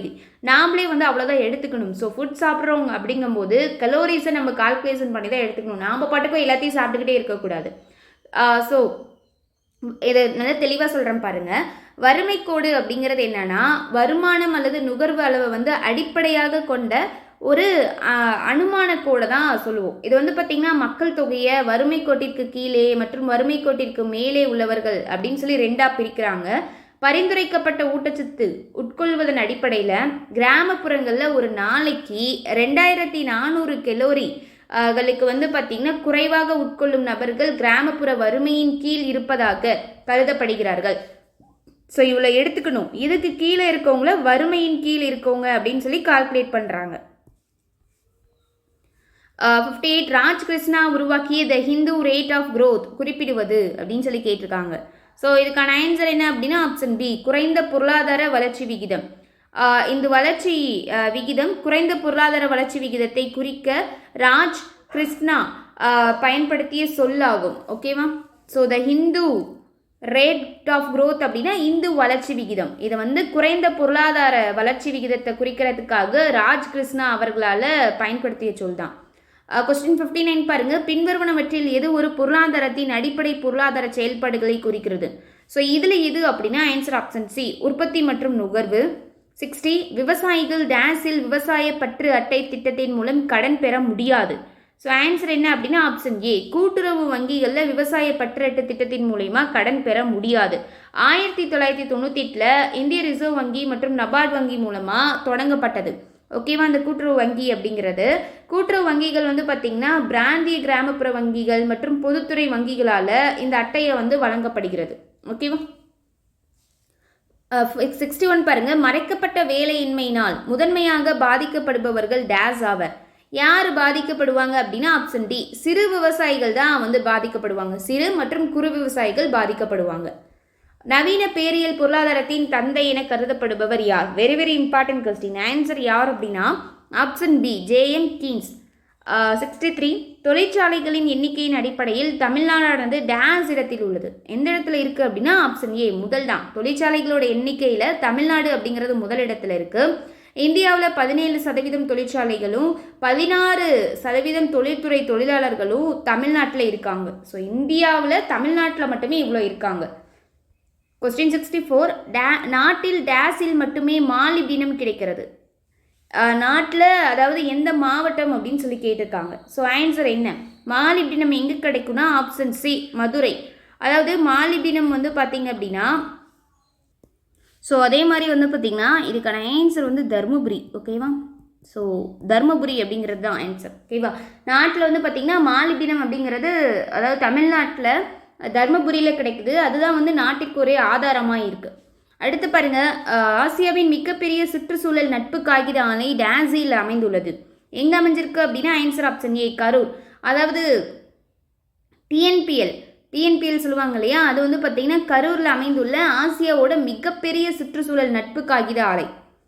பின்வருவனவற்றில் எது 3 துறை பொருளாதார மாதிரியின் பங்கேற்பாளர் அல்ல அப்படின்னு சொல்லி கேட்டிருக்காங்க. ஸோ ஆன்சர் என்ன அப்படின்னா ஆப்ஷன் டி, வெளிநாட்டு துறைகள் தான். 3 துறை மாதிரி என்னென்ன அப்படின்னா குடும்பங்கள் வரும், அடுத்து நிறுவனங்கள் வரும், அடுத்து அரசாங்கம். ஸோ அந்த அரசாங்கத்துடன் ஒரு கலப்பு பொருளாதாரத்திற்கானது தான் இந்த 3 துறை பொருளாதார மாதிரி அப்படிங்கிறது. 67 பாருங்க, அமைப்புசார் வேலையின்மை என்பது டேஸில் உள்ள ஒரு அம்சமாகும் அப்படின்னு சொல்லி கேட்டிருக்காங்க. ஸோ ஆன்சர் என்ன வரும் அப்படின்னா ஆப்ஷன் சி, மாறும் சமூகம். வளரும் நாடுகளில் பெரும்பாலும் வந்து பார்த்திங்கன்னா அமைப்புசார் வேலையின்மை அப்படிங்கிறது ஏற்படுது. குறைவான மூலதன உருவாக்கத்தின் விகிதத்தால் இது வந்து ஏற்படுது. 68, டேஸின் தீவிர புள்ளி தொட்டி என்று அழைக்கப்படுகிறது. ஸோ ஆன்சர் என்ன வரும் அப்படின்னா ஆப்ஷன் சி, மந்தம். பொருளாதார மந்தநிலை அப்படிங்கிறது வணிக சுழற்சியின் மிக மோசமான கட்டமாகும். பொருளாதார மந்த நிலையோட தீவிர நிலை வந்து பார்த்திங்கன்னா ட்ரஃப் அப்படின்னு அழைக்கப்படுது. ட்ரஃப், TROUGH அப்படின்னு சொல்லுவாங்க. ஏன் அப்படின்னா இது வணிக சுழற்சியில் ஒரு ஆழமான புள்ளியாகும். பண்டமாற்று முறை டேஸால் அறிமுகப்படுத்தப்பட்டது. ஸோ எதால் அறிமுகப்படுத்தப்பட்டது அப்படின்னா ஆன்சர் ஆப்ஷன் பி, மெசபடோமியர்களால் அறிமுகப்படுத்தப்பட்டிருக்கும். எப்போ அப்படின்னா பண்டமாற்று முறை வந்து பார்த்திங்கன்னா கிமு 6000 ஆண்டு முதல் நடைமுறையில் இருக்கும். கொஸ்டின் 70, டேஸ் கட்டுப்பாட்டுகளுக்கு அப்பாற்பட்ட தனிப்பட்ட செல்வத்திற்கான வெளியீட்டை வழங்குகிறது. ஸோ ஆன்சர் வந்து பார்த்திங்கன்னா ஆப்ஷன் டி, கிரிப்டோ நாணயம். பிட்காயின் தெரியும் தானே, பிட்காயின் போல இதுவும் பரவலாக்கப்பட்ட, ஸோ அந்த மாதிரி ஒரு இதில் இருக்கக்கூடியதான் இந்த கிரிப்டோ கரன்சி அப்படின்னு சொல்லுவாங்க. ஸோ இது வந்து பார்த்திங்கன்னா இப்போது கட்டுப்பாட்டு மற்றும் பறிமுதல்களுக்கு அப்பாற்பட்ட தனிப்பட்ட செல்வத்திற்கான ஒரு வாய்ப்பை வந்து வழங்குறதா சொல்லப்படுறாங்க. ஸோ இந்த கிரிப்டோ கரன்சி, பிட்காயின்ஸ் அப்படிங்கிறதெல்லாம் நீங்கள் கேள்விப்பட்டிருப்பீங்க. 71, பின்வரும் கூற்றுகளை கருத்தில் கொள்க. சரியானது எது அல்லது எவை அப்படின்னு சொல்லி கேட்டிருக்காங்க. ஃபர்ஸ்ட் பாருங்க, புதிய இந்திய ரூபாய் சின்னமானது 15 ஜூலை 2010 அன்று பயன்பாட்டுக்கு வந்தது. கரெக்டு தான். ஸோ இதுக்கு வந்து ஆன்சர் வந்து பார்த்தீங்கன்னா கரெக்டு தான். ஐஐடி பாம்பேயில் முதுகலை பட்டதாரி, ஸோ அவர் பேர் வந்து பார்த்தீங்கன்னா டி. உதயகுமார். ஸோ அவர் தான் வந்து பார்த்தீங்கன்னா புதிய சின்னம் ஜூலை 15, 2010 வந்து பார்த்தீங்கன்னா மத்திய அமைச்சரவையால் அவர் வடிவமைத்தது தேர்ந்தெடுக்கப்பட்டிருக்கும். அதே போல் தனித்துவமான நாணய சின்னத்தை ஏற்றுக்கொண்ட 5வது நாடு இந்தியா. ஸோ இதுவும் வந்து கரெக்டு தான். ஸோ அப்போ ரெண்டுமே சரியானதாக இருக்குது. So answer is option C. Next பாருங்கள், கொஸ்டின் 72, டேஸ் என்பது வங்கிகள் ரிசர்வ் வங்கியிடம் வைத்திருக்க வேண்டிய வைப்பு தொகையின் ஒரு பகுதியாகும். ஸோ ஆன்சர் என்ன அப்படின்னா ஆப்ஷன் சி, ரொக்க இறப்பு விகிதம். இதுதான். கொஸ்டின் 73 வந்து பாருங்க, மிக அதிகமான பணம் மிக குறைவான பொருட்களை துறக்கிறது. இந்த நிலை டேஸ் என அறியப்படுகிறது அப்படின்னா ஆப்ஷன் ஏ, பணவீக்கம். பின்வருவனவற்றில் எது பணவீக்கத்திற்கான காரணம் அல்ல அப்படின்னு சொல்லி கேட்டிருக்காங்க. ஸோ எது காரணம் அல்ல அப்படின்னா ஆன்சர் ஆப்ஷன் சி, குறைவான பொது செலவு. இதுதான். பொது செலவு வந்து பார்த்திங்கன்னா அதிகரிப்பு தான் வரும். பணவீக்கத்திற்கான காரணம் வந்து பார்த்திங்கன்னா பொது செலவு அப்படிங்கிறது அதிகரிக்கிறதா காரணமாக இருக்கும். ஸோ அப்போ இது வந்து காரணம் கிடையாது. அதே போல் பண விநியோகம் அதிகரிப்பு, செலவழிக்கக்கூடிய வருமானத்தில் அதிகரிப்பு, இதெல்லாம் கரெக்டு தான். நிதி பற்றாக்குறை இதுவும் கரெக்டு. ஸோ இதுதான் அந்த காரணமாக இல்லை. நெக்ஸ்ட் பாருங்கள், பின்வரும் கூற்றுகளை கருத்தில் கொள்க. மேலே உள்ள எந்த கட்டங்கள் வர்த்தக சுழற்சியின் நிலைகள் அப்படின்னு சொல்லி கேட்டிருக்காங்க. ஸோ ஃபஸ்ட்டு வந்து பாருங்கள், பூரிப்பு கட்டம் வரும், பின்னிறக்கம் வரும், மந்தம் வரும், மீட்சி வரும். ஸோ எல்லாமே தான். So answer is option D. 76, டேஸ் பணவீக்கம் பணத்தின் மதிப்பில் கடுமையான தேய்மானத்தை ஏற்படுத்துகிறது. ஸோ ஆன்சர் என்ன அப்படின்னா ஆப்ஷன் டி. உயர் பணவீக்கம் தான் பணத்தோட மதிப்பில் கடுமையான தேய்மானத்தை வந்து ஏற்படுத்தும், அல்லது அதிக பணவீக்கம். உயர் அப்படின்னாலும் அதிக அப்படின்னாலும் ஒன்று தான். நெக்ஸ்ட் பாருங்க 77 டேஸ் உலகின் மிக பழமையான மத்திய வங்கியை கொண்டுள்ளது. எது அப்படின்னா ஆன்சர் ஆப்ஷன் பி ஸ்வீடன். அது 1656 தொடங்கப்பட்ட ஸ்வீடனோட ரிக்ஸ்பேக்ஸ் வந்து பார்த்திங்கன்னா உலகத்தோட மிக பழமையான மத்திய வங்கியாக இருக்கும். சொல்லலாம் நோட் பண்ணிக்கோங்க. 1656 இது ஸ்வீடனில் தான் இருக்குது. ஸ்வீடன் தொடங்கப்பட்ட ஸ்வீடனோட ரிக்ஸ் பேங்க்ஸ் வந்து பார்த்திங்கன்னா உலகின் மிக பழமையான மத்திய வங்கியாக இருக்குது. Next very very important question. Reserve வங்கி டேஸ் என்று தேசியமயமாக்கப்பட்டது. எப்போ தேசியமயமாக்கப்பட்டிருக்கும்? ஆப்ஷன் பி 1 ஜனவரி 1949. இந்திய ரிசர்வ் வங்கி சட்டம்னா எப்போ? 1934 இல்லையா? ஸோ இந்த 34 படி ரிசர்வ் வங்கி பார்த்திங்கன்னா தன்னோட செயல்பாடுகளை ஏப்ரல் 1 1935 தொடங்கியிருக்கும். ஆகஸ்ட் 15 1947 இந்தியா வந்து சுதந்திரம் அடைஞ்சிருக்கும் இல்லையா? ஸோ அதை தொடர்ந்து ரிசர்வ் வங்கி வந்து பார்த்திங்கன்னா 1 ஜனவரி 1949 தேசியமயமாக்கப்பட்டிருக்கும். கொஸ்டின் 79 இந்திய பணத்தில் எத்தனை மொழிகள் அச்சிடப்பட்டுள்ளன? ஸோ ஆன்சர் வந்து பார்த்திங்கன்னா ஆப்ஷன் பி 17 மொழிகள். ஒவ்வொரு ரூபாய் நோட்லேயும் நாட்டோட பன்முகத்தன்மையை வந்து விளக்கக்கூடிய வகையில் 17 மொழிகளில், அதாவது முன்பக்கத்தில் வந்து பார்த்திங்கன்னா ஆங்கிலம் மற்றும் இந்தி அதே போல் மற்றும் 15 மொழிகளில் வந்து பார்த்திங்கன்னா எழுதப்பட்டிருக்கும். ஸோ அப்போ 17 மொழிகள் வந்து அச்சிடப்பட்டிருக்கு. ஸோ இது நம்ம எல்லாத்துக்கும் தெரியுமா அப்படின்னு தெரியல. ஸோ இது வந்து தெரிஞ்சுக்கோங்க. 17. ரெப்போ ரேட் என்பது டேஸ் ஆகும். கொஸ்டின் 80 பாருங்க. ஸோ ஆன்சர் என்ன அப்படின்னா ஆப்ஷன் பி. ஆர்பிஐ வணிக வங்கிகளுக்கு கடன் கொடுக்க விரும்பும் விகிதத்தை தான் ரெப்போ ரேட் அப்படின்னு சொல்லுவோம்.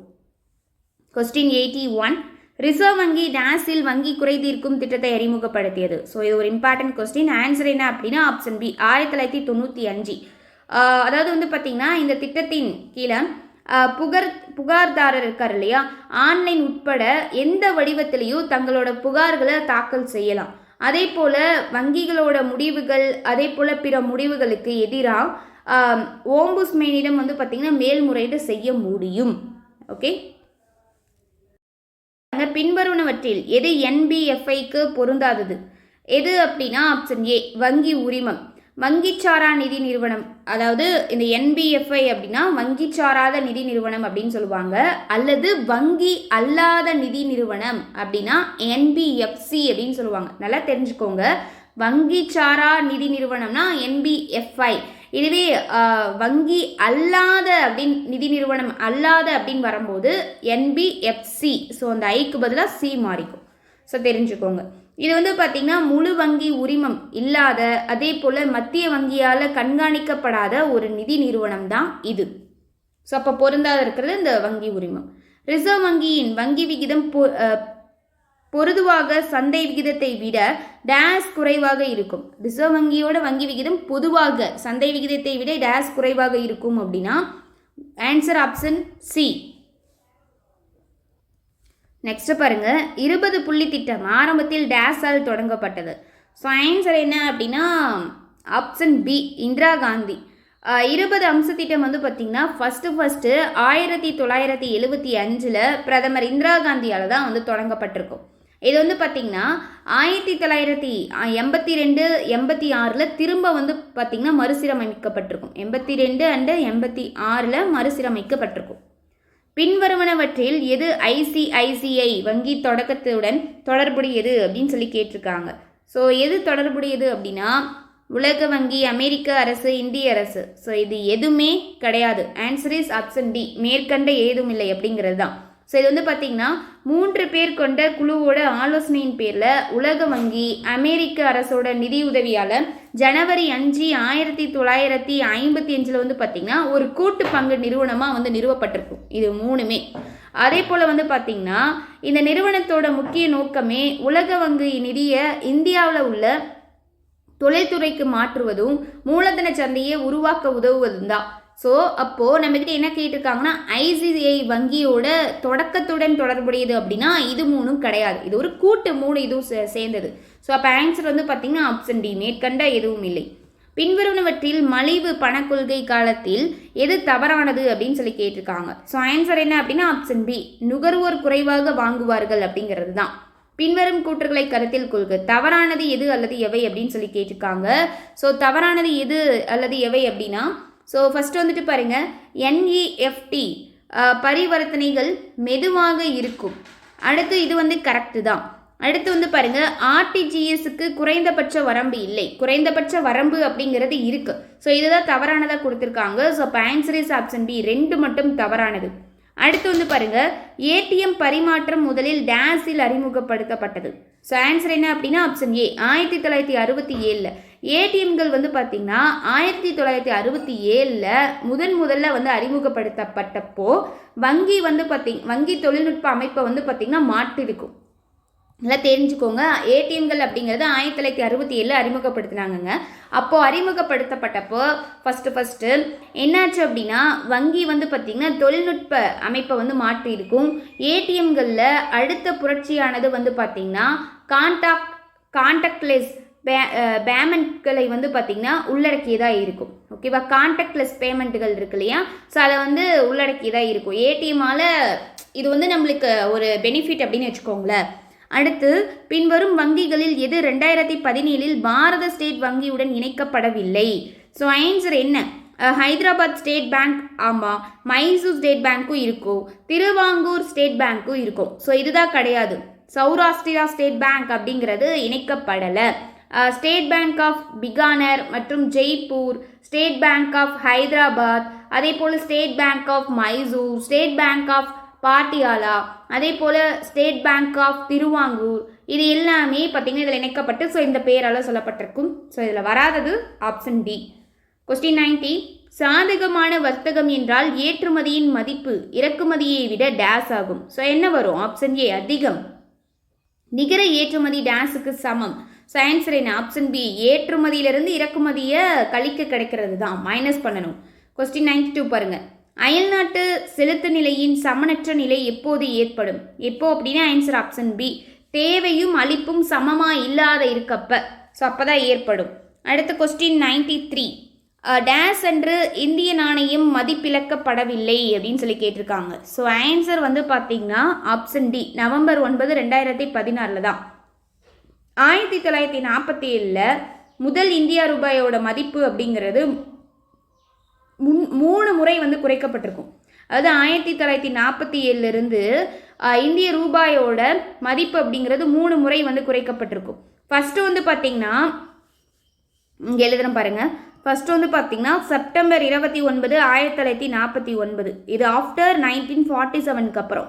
அடுத்து வந்து பார்த்திங்கன்னா செகண்டு எப்போ அப்படின்னா ஜூலை டேட் என்ன வரும்? 6 ஜூலை 6, 1966, இது ஒன்று. நெக்ஸ்ட்டு வந்து பார்த்திங்கன்னா திரும்ப ஜூலை 1, 1991, இது தேர்டு. 3 முறை 1947க்கு அப்புறம் இந்த இந்திய ரூபாயோட மதிப்பை வந்து குறைச்சாங்க.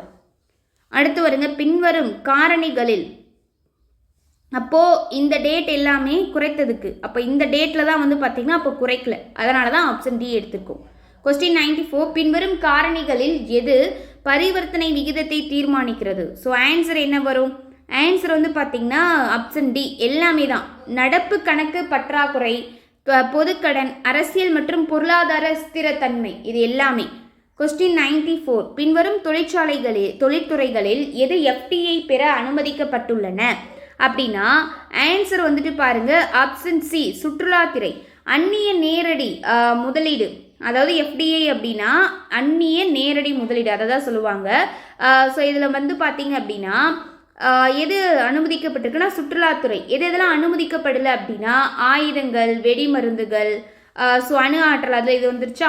அடுத்து வந்து பார்த்திங்கன்னா ரயில்வே துறை, இது கிடையாது. அடுத்து வந்து பார்த்திங்கன்னா இரும்பு சுரங்கம், அதே போல் நிலக்கரி, lignite, manganese, chrome, gypsum, sulphur, தங்கம், வைரம், தாமிரம், இந்த மாதிரி இருக்கக்கூடிய சுரங்கங்கள், அதுதான் இரும்பு சுரங்கங்கள். ஸோ இதெல்லாம் வந்து பார்த்திங்கன்னா இந்த அந்நிய நேரடி முதலீட்டில் அனுமதிக்கப்படலை.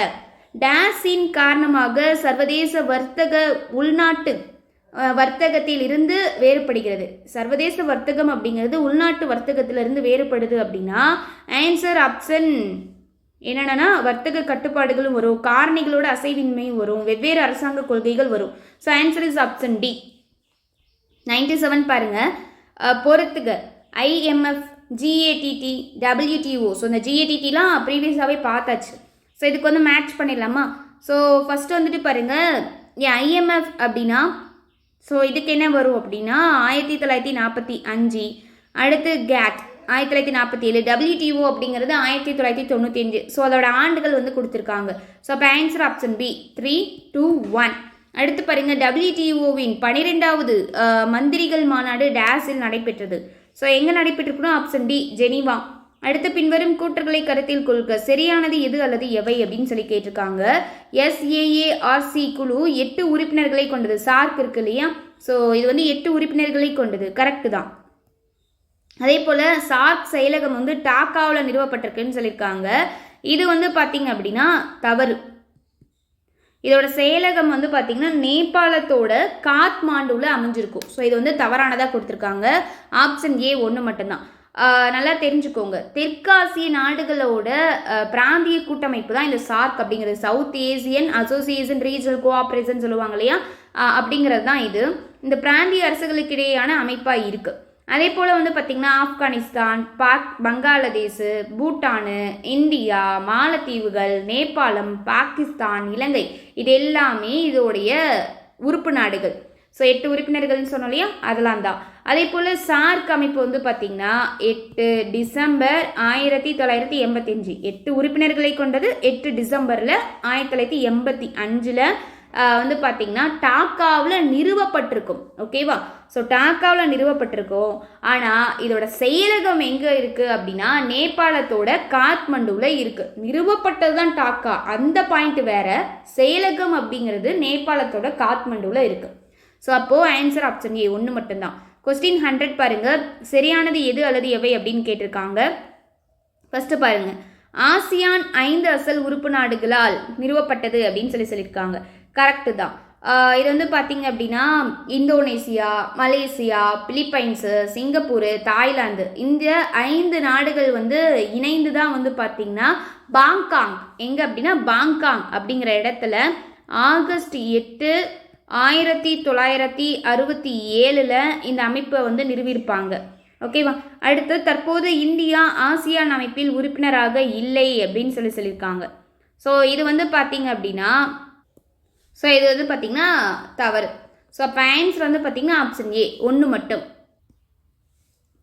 நெக்ஸ்ட் பாருங்கள், சந்திரனை பற்றிய பின்வரும் கூற்றுகளை கருத்தில் கொள்க, சரியானது எது அல்லது எவைன்னு கேட்டிருக்காங்களா?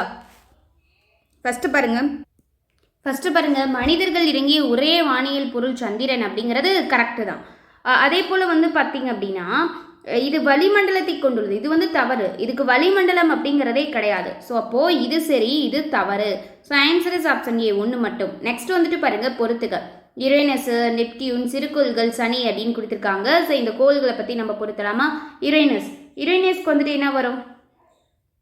ஸோ யுரேனஸ் அப்படின்னா இது வந்து உருளும் கோள். நெக்ஸ்ட் வந்துட்டு பாருங்கள், நெக்ஸ்ட் என்ன இருக்குது? நெப்டியூன் அப்படிங்கிறது மிகவும் குளிர்ச்சியான கோள். அடுத்து வந்து பார்த்திங்க அப்படின்னா சிறுகோள்கள் என்னன்னு சொல்லுவோம்? வான்கோள்கள்னு சொல்லுவோம். சனி அப்படிங்கிறது வளையக்கோள். இப்போ பூமி என்னன்னு சொல்லுவோம்? பூமியை உயிர்கோள் அப்படின்னு சொல்லுவோம். இதுவே செவ்வாய் அப்படின்னா சிவப்பு கோள். இதுவே வியாழன் வந்து கொடுத்தாங்கன்னா அது மிகப்பெரிய கோள். வியாழன் அப்படிங்கிறது மிகப்பெரிய கோள். இதுவே சிறுகோள்களுக்கு பார்த்தாச்சு. எரிக்கல் அப்படின்னு சொல்லி எதை சொல்லுவாங்கன்னா சுடும் நட்சத்திரங்களை சொல்லுவாங்க. ஓகேவா? சரி, தெரிஞ்சுக்கோங்க. அப்போ மேட்ச் ஆகக்கூடிய ஆப்ஷன் ஏ 4, 3, 2, 1. நெக்ஸ்ட் பாருங்க, தவறானது எது அல்லது எவை அப்படின்னு கேட்டிருக்காங்க. இப்போ வந்து நம்ம பார்த்துடலாமா? ஸோ இதுக்கு ஃபஸ்ட்டு வந்துட்டு பாருங்க, கூற்று 1, ஒளியாண்டு என்பது ஒரு வருடத்தில் ஒளி பயணிக்கக்கூடிய தூரம். கரெக்டு தான். அடுத்து வந்து பாருங்க, ஒளி நொடிக்கு 3 லட்சம் மீட்டர் வேகத்தில் பயணிக்கிறது. 3 லட்சம் மீட்டர் வேகத்தில் பயணிக்கிறது அப்படிங்கிறதா கரெக்ட் தான். ஆனால் இங்கே என்ன சொல்லியிருக்காங்க, நொடிக்குன்னு சொல்லியிருக்காங்க. நொடிக்கு கிடையாது, வினாடிக்கு. வினாடிக்கு 3 லட்சம் மீட்டர் வேகத்தில் பயணிக்கிறது. அதே போல் வந்து பார்த்தீங்கன்னா அப்போ தவறானதாக இருக்கிறது இது. அப்போ ஆன்சர் என்ன வரும், ஆப்ஷன் பி 2 மட்டும் தவறானது. நெக்ஸ்ட் வந்துட்டு பாருங்க 104 மேட்சிக் தான் வந்து கேட்டிருக்காங்க. ஸோ தெற்கு சாண்ட்விச் அகலி, மரியானா அகலி, ஜாவா அகலி, போர்ட்டோ அகலி. ஸோ இதெல்லாம் ஜாகிரபியில் ரொம்ப இம்பார்ட்டன்ட். ஸோ இப்போ வந்து மேட்ச் பண்ணிடலாமா. தெற்கு சாண்ட்விச் அகலி அப்படிங்கிறது தெற்கு பெருங்கடல், மரியானா அகலி அப்படிங்கிறது பசிபிக் பெருங்கடலோடு தொடர்புடையது, ஜாவா அகலி வந்து பார்த்திங்கன்னா இந்திய பெருங்கடல், பியூர்ட்டோ அகலி அட்லாண்டிக் பெருங்கடல். ஸோ அப்போ ஆன்சர் என்ன அப்படின்னா சி 4231. தீவுகளை வந்து பார்த்திங்கன்னா தீவுகளை பிரிக்கும் கால்வாய்கள் தொடர்பான சரியான கூற்றை கண்டறிக அப்படின்னு சொல்லி கேட்டிருக்காங்க. ஆன்சர் ஃபர்ஸ்ட் வந்துட்டு பாருங்க, இல்லை எது சரியானதுன்னா ஆப்ஷன் டி 6 டிகிரி கால்வாய் அப்படிங்கிறது தான் இந்திரா புள்ளியையும் இந்தோனேசியாவையும் பிரிக்கிறது. ஸோ 6 டிகிரி கால்வாய்னாலே இந்திரா புள்ளியும் இந்தோனேசியாவையும் பிரிக்கிறது தான். அடுத்து ஃபர்ஸ்ட் வந்துட்டு பாருங்க 10 டிகிரி கால்வாய் எதை பிரிக்குது அப்படின்னு சொல்லியிருக்காங்கன்னா மாலத்தீவுகளையும் மினிக்காய் தீவுகளையும் பிரிக்குதுன்னு சொல்லியிருக்காங்க. ஸோ இது வந்து தவறு. எதையும் பிரிக்கும். 8 டிகிரி கால்வாய் தான் மாலத்தீவையும் மினிக்காய் தீவையும் பிரிக்கும். அப்போ 10 டிகிரி கால்வாய்க்கு என்ன வரணும், அந்தமான் மற்றும் நிக்கோபர் தீவு. 10 டிகிரி கால்வாய் அப்படின்னா அந்தமான் மற்றும் நிக்கோபர் தீவுகளை பிரிக்கிறது. 8 டிகிரி கால்வாய்னா என்ன சொன்னோம், மாலத்தீவுகளையும் மேலே இருக்கக்கூடியது, மினிக்காய் தீவுகளையும் பிரிக்கக்கூடியது. அடுத்து 9 டிகிரி கால்வாய். ஸோ இந்த அந்தமான் தீவுகளையும் நிக்கோபர் தீவுகளும் எதுக்கு வரணும், 10 டிகிரி கால்வாய்க்கு வரணும். அப்போ 9 டிகிரி கால்வாய்னா என்ன வரும், லட்சத்தீவுகளையும் மினிக்காய் தீவுகளையும் பிரிக்கும். ஓகேவா. இப்போ எகைன் சொல்லிடுறேன் பாருங்க, 6 டிகிரி கால்வாய்னா இந்திரா புள்ளியும் இந்தோனேசியாவையும் பிரிக்கும். 10 டிகிரி கால்வாய் அப்படிங்கிறது அந்தமான் நிக்கோபர் தீவுகளை பிரிக்கக்கூடியது.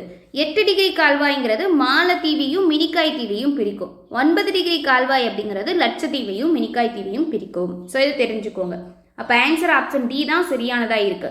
தவறாக பொருந்தியுள்ள இணையை கண்டறிக அப்படின்னு சொல்லி கேட்டிருக்காங்க.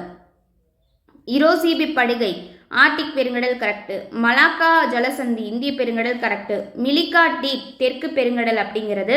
ஸோ இதுதான் வந்து தவறானது. ஸோ அப்போது ஆன்சர் வந்து பார்த்திங்கன்னா ஆப்ஷன் சி தான். அதே போல் ஜிப்ரால்டார் ஜலசந்தி வந்து பார்த்திங்கன்னா அட்லாண்டிக் பெருங்கடல், இதுவும் வந்து கரெக்டு தான். நெக்ஸ்ட் வந்துட்டு பாருங்கள் கொஸ்டின் 107 சரியானது எது அல்லது எவை அப்படின்னு சொல்லி கேட்டிருக்காங்க. ஸோ இதை வந்து பார்த்தலாமா. ஃபர்ஸ்ட் வந்துட்டு பாருங்க, அடுக்குமாடி குடியிருப்புகள் தனிநபர்களுக்கு சொந்தமானது மற்றும் அது தனிப்பட்ட வளங்களின் கீழ் வரும். கரெக்ட். அடுத்து வந்து பாருங்க, வெப்பமண்டல வனப்பகுதிகள் சமூகத்திற்கு சொந்தமான வனங்களாக கருதப்படுகின்றன. அவை சமூகத்தின் அனைத்து உறுப்பினர்களாலும் பயன்படுத்தப்படுகின்றன அப்படின்னு சொல்லியிருக்காங்க. ஸோ வெப்பமண்டல வனப்பகுதிகள் இதெல்லாம் வந்து பார்த்தீங்கன்னா சொந்தமான வளங்களாக வராது, பொது பூங்காக்கள். ஸோ இதெல்லாம் தான் சொல்லுவாங்க. ஸோ அப்போ இதை வந்து சொல்ல முடியாது. ஸோ அப்போ இது வந்து தவறானது. ஸோ அப்போ ஆன்சர் வந்து என்னன்னா ஆப்ஷன் ஏ 1 மட்டும்தான் சரியானது. அடுத்து 108 பாருங்க, பின்வருவனவற்றில் எது உலகின் மிகப்பெரிய தொடர்ச்சியான மணல் பாலைவனமாகும். ஸோ ஆன்சர் வந்து பார்த்தீங்கன்னா ரப்பல் காலி இதுதான். ஸோ இதான் வந்து பார்த்தீங்கன்னா உலகத்தோட மிகப்பெரிய தொடர்ச்சியான மணல் பாலைவனம். இது வந்து பார்த்தீங்கன்னா சவுதி அரேபியாவோட தென்கிழக்கு பகுதியில் காணப்படுது.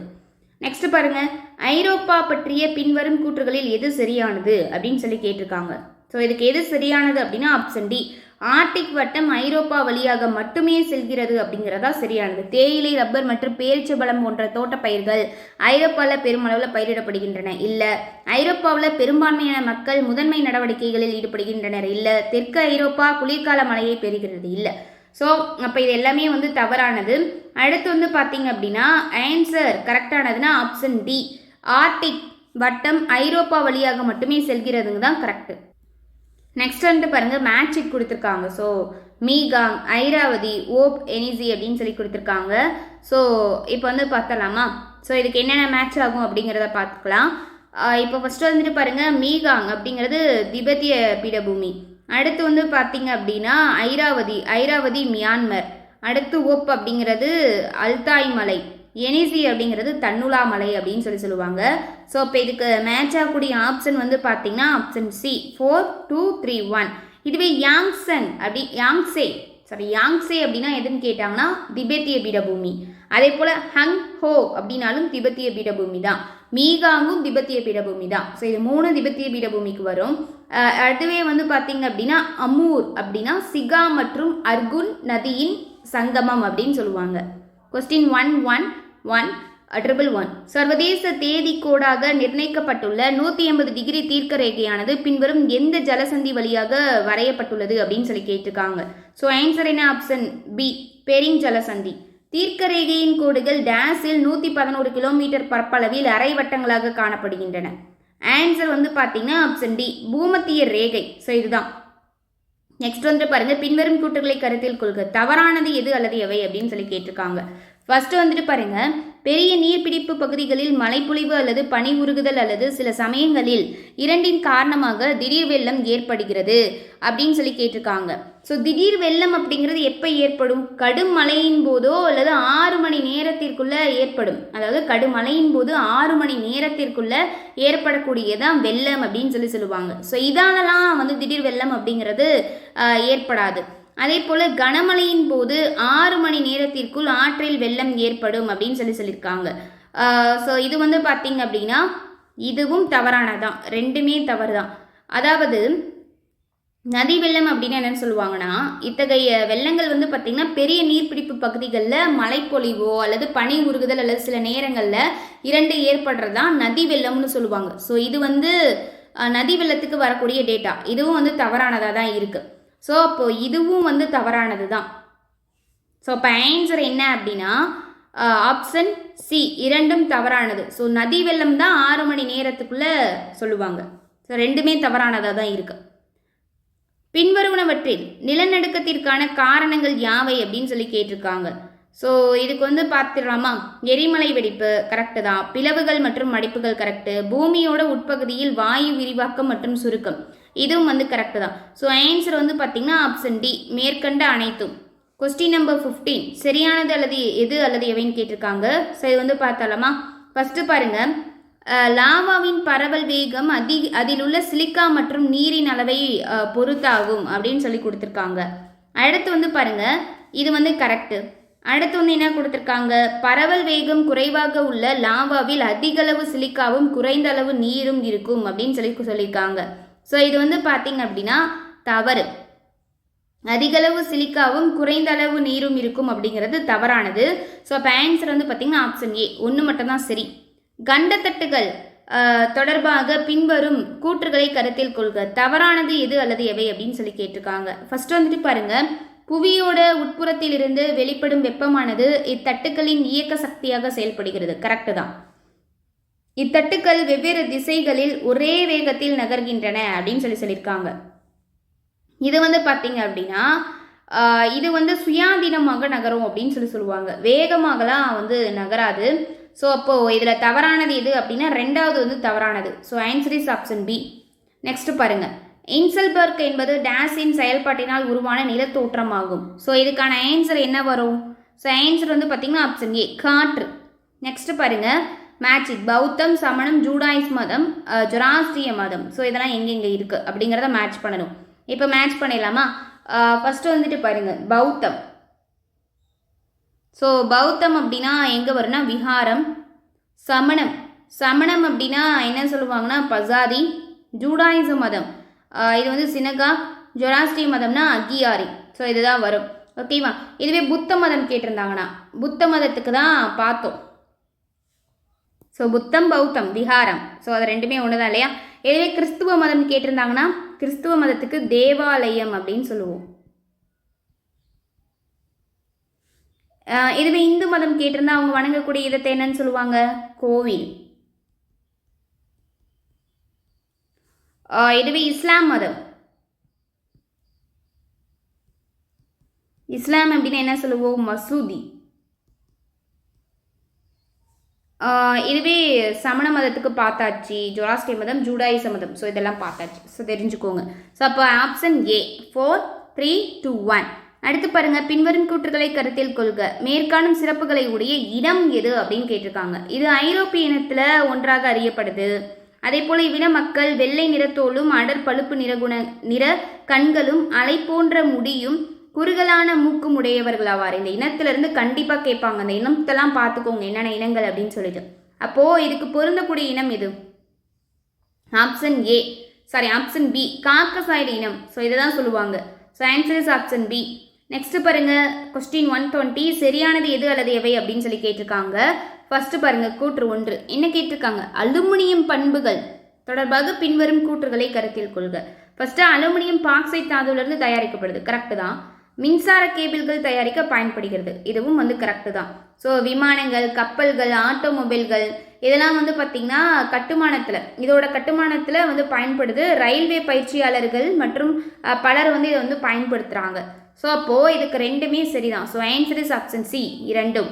121 பாருங்க, சிறிய குடியேற்ற வகைகள் டேஸ் என்றும் அழைக்கப்படுகிறது அப்படின்னா ஆன்சர் ஆப்ஷன் ஏ, குழுமிய குடியிருப்புகள் அப்படின்னு சொல்லி அழைக்கப்படுது. கொஸ்டின் 122 உலோகம் அல்லாத வளங்கள் பற்றிய பின்வரும் கூற்றுகளை கருத்தில் கொள்க. தவறானது எது அல்லது எவை அப்படின்னு சொல்லி கொடுத்துருக்காங்க. ஸோ இப்போ வந்து பார்த்திங்க அப்படின்னா உலோகம் அல்லாத வளங்கள் அவை கடினமான பொருட்கள் அப்படின்னு சொல்லியிருக்காங்க. இதை வந்து பார்த்திங்க அப்படின்னா கடினமான பொருட்கள் கிடையாது. அதே போல் அவை நல்ல வெப்ப கடத்திகள். இது வந்து பார்த்திங்கன்னா வெப்ப கடத்திகள் இல்லை. இது வெப்பத்தையோ மின்சாரத்தையோ கடத்தாது. ஸோ அப்போ இது ரெண்டுமே தவறானது தான். ஆன்சர் இஸ் ஆப்ஷன் சி, இரண்டும் தவறானது. கொஸ்டின் 123 பாருங்க, நீர்வீழ்ச்சிகள் தொடர்பான தவறான கூற்றை காண்க அப்படின்னு சொல்லியிருக்காங்க. தலையார் நீர்வீழ்ச்சி தமிழ்நாட்டில் அமைந்திருக்கு, கரெக்டு. அதே போல் அதிரப்பள்ளி நீர்வீழ்ச்சி இந்தியாவோட நயகரா என்றும் அழைக்கப்படுகிறது, கரெக்டு. நயகரா நீர்வீழ்ச்சின்னு சொல்லுவாங்க. ஜோக் நீர்வீழ்ச்சி கர்நாடகாவின் சிமோகா மாவட்டத்தில் அமைந்துள்ளது, கரெக்டு. நெக்ஸ்ட் வந்துட்டு பாருங்க, ஆப்ஷன் டி தலகோனா நீர்வீழ்ச்சி ஆந்திராவின் மிக உயரமான நீர்வீழ்ச்சி அப்படின்னு சொல்லியிருக்காங்க. ஸோ இப்போ ஆன்சர் என்ன அப்படின்னா ஆப்ஷன் டி தான். பாருங்க, பின்வரும் எந்த நீர்வீழ்ச்சி மேகவீல் வீழ்ச்சி என்று அழைக்கப்படுகிறது? ஸோ ஆன்சர் என்ன அப்படின்னா ஆப்ஷன் டி, சுருளி இழிகிறது அப்படிங்கிறதா. சுருளி நீர்வீழ்ச்சி இதை தான் வந்து சொல்லுவோம். சுருளி நீர்வீழ்ச்சி வந்து பார்த்திங்கன்னா கிளவுட் லேண்ட் ஃபால்ஸ் அல்லது மேகமலை அருவி என்றும் அழைக்கப்படுது. இது வந்து பார்த்திங்கன்னா தேனி மாவட்டத்தில் இருக்குது. ஸோ அதை சுருளி நீர்வீழ்ச்சி தான் அப்படின்னு சொல்லுவோம். சுருளி நீர்வீழ்ச்சி. ஸோ அப்போ ஆன்சர் இஸ் ஆப்ஷன் டி. தவறாக பொருந்தியுள்ள இணையை கண்டறிக அப்படின்னு சொல்லியிருக்காங்க. ஃபர்ஸ்ட் பாருங்க, மாரி கடற்கரை 2 மணல் திட்டுக்கள் இடையே தொட்டில் போன்ற அமைப்பில் அமைந்துள்ள கடற்கரை, கரெக்டு தான். தற்கார்லி கடற்கரை பவளப்பாறைகள் நிறைந்த கடல் சாகச விளையாட்டுகளுக்கான ஏற்ற கடற்கரை, கரெக்டு தான். தனுஷ்கோடி பச்சை ரத்தின நிறத்தில் காணப்படும் கடல் நீர் அப்படின்னு சொல்லியிருக்காங்க. இதான் வந்து தவறு. இது வந்து பார்த்திங்கன்னா ட்ரக்கைஸ் நீல கடல் நீர். ஸோ அதனால் இதுதான் தவறானது. வர்க்கலா கடற்கரை அப்படிங்கிறது சூரியன் மறையும் காட்சியை காண ஏதுவான கடல் ஓங்கல் பாறை. ஸோ இதுவும் கரெக்டாக தான். ஸோ ஆன்சர் ஆப்ஷன் டி தான் தவறானது. நெக்ஸ்ட் பாருங்க, எந்த நதிக்கு த பிக் மடி என்ற புனைப்பெயர் வழங்கப்பட்டுள்ளது? எதுக்கு அப்படின்னா ஆன்சர் ஆப்ஷன் பி, மிசிசிபி நதிக்கு தான். மிசிசிபி நதிக்கு வந்து பார்த்திங்கன்னா பெரிய சேற்று என்ற செல்ல பெயரும் இதுக்கு இருக்கு, ஓகேவா? பெரிய சேற்று, அதை தான் த பிக் மடி அப்படின்னு சொல்லுவாங்க. ஏன் அப்படின்னா அது மலைகளில் வேகமாக ஓடும்போது நிறைய மணலையும் சேற்றையும் வந்து அரிச்சுக்கிட்டு ஓடுமா, அதனால தான் பெரிய சேற்று த பிக் மடி அப்படின்னு சொல்கிறாங்க. அமெரிக்காவோட சில மாநிலங்கள் வந்து பார்த்திங்கன்னா மிசிசிபி மற்றும் மிசோரி இந்த 2 வலிமை மிக்க ஆறுகளோட துணை நதிகளோட பெயரால் அழைக்கப்படுது. நெக்ஸ்ட் பாருங்களேன், சரியாக பொருந்தியுள்ள இணையை கண்டறிக அப்படின்னு கேட்டிருக்காங்க. ஸோ இதுக்கு வந்து பார்த்திங்கன்னா எது சரியாக பொருந்திருக்கு அப்படின்னா ஸோ நிறங்களும் அதோட அம்சங்களும் வந்து சொல்லியிருக்காங்க இல்லையா.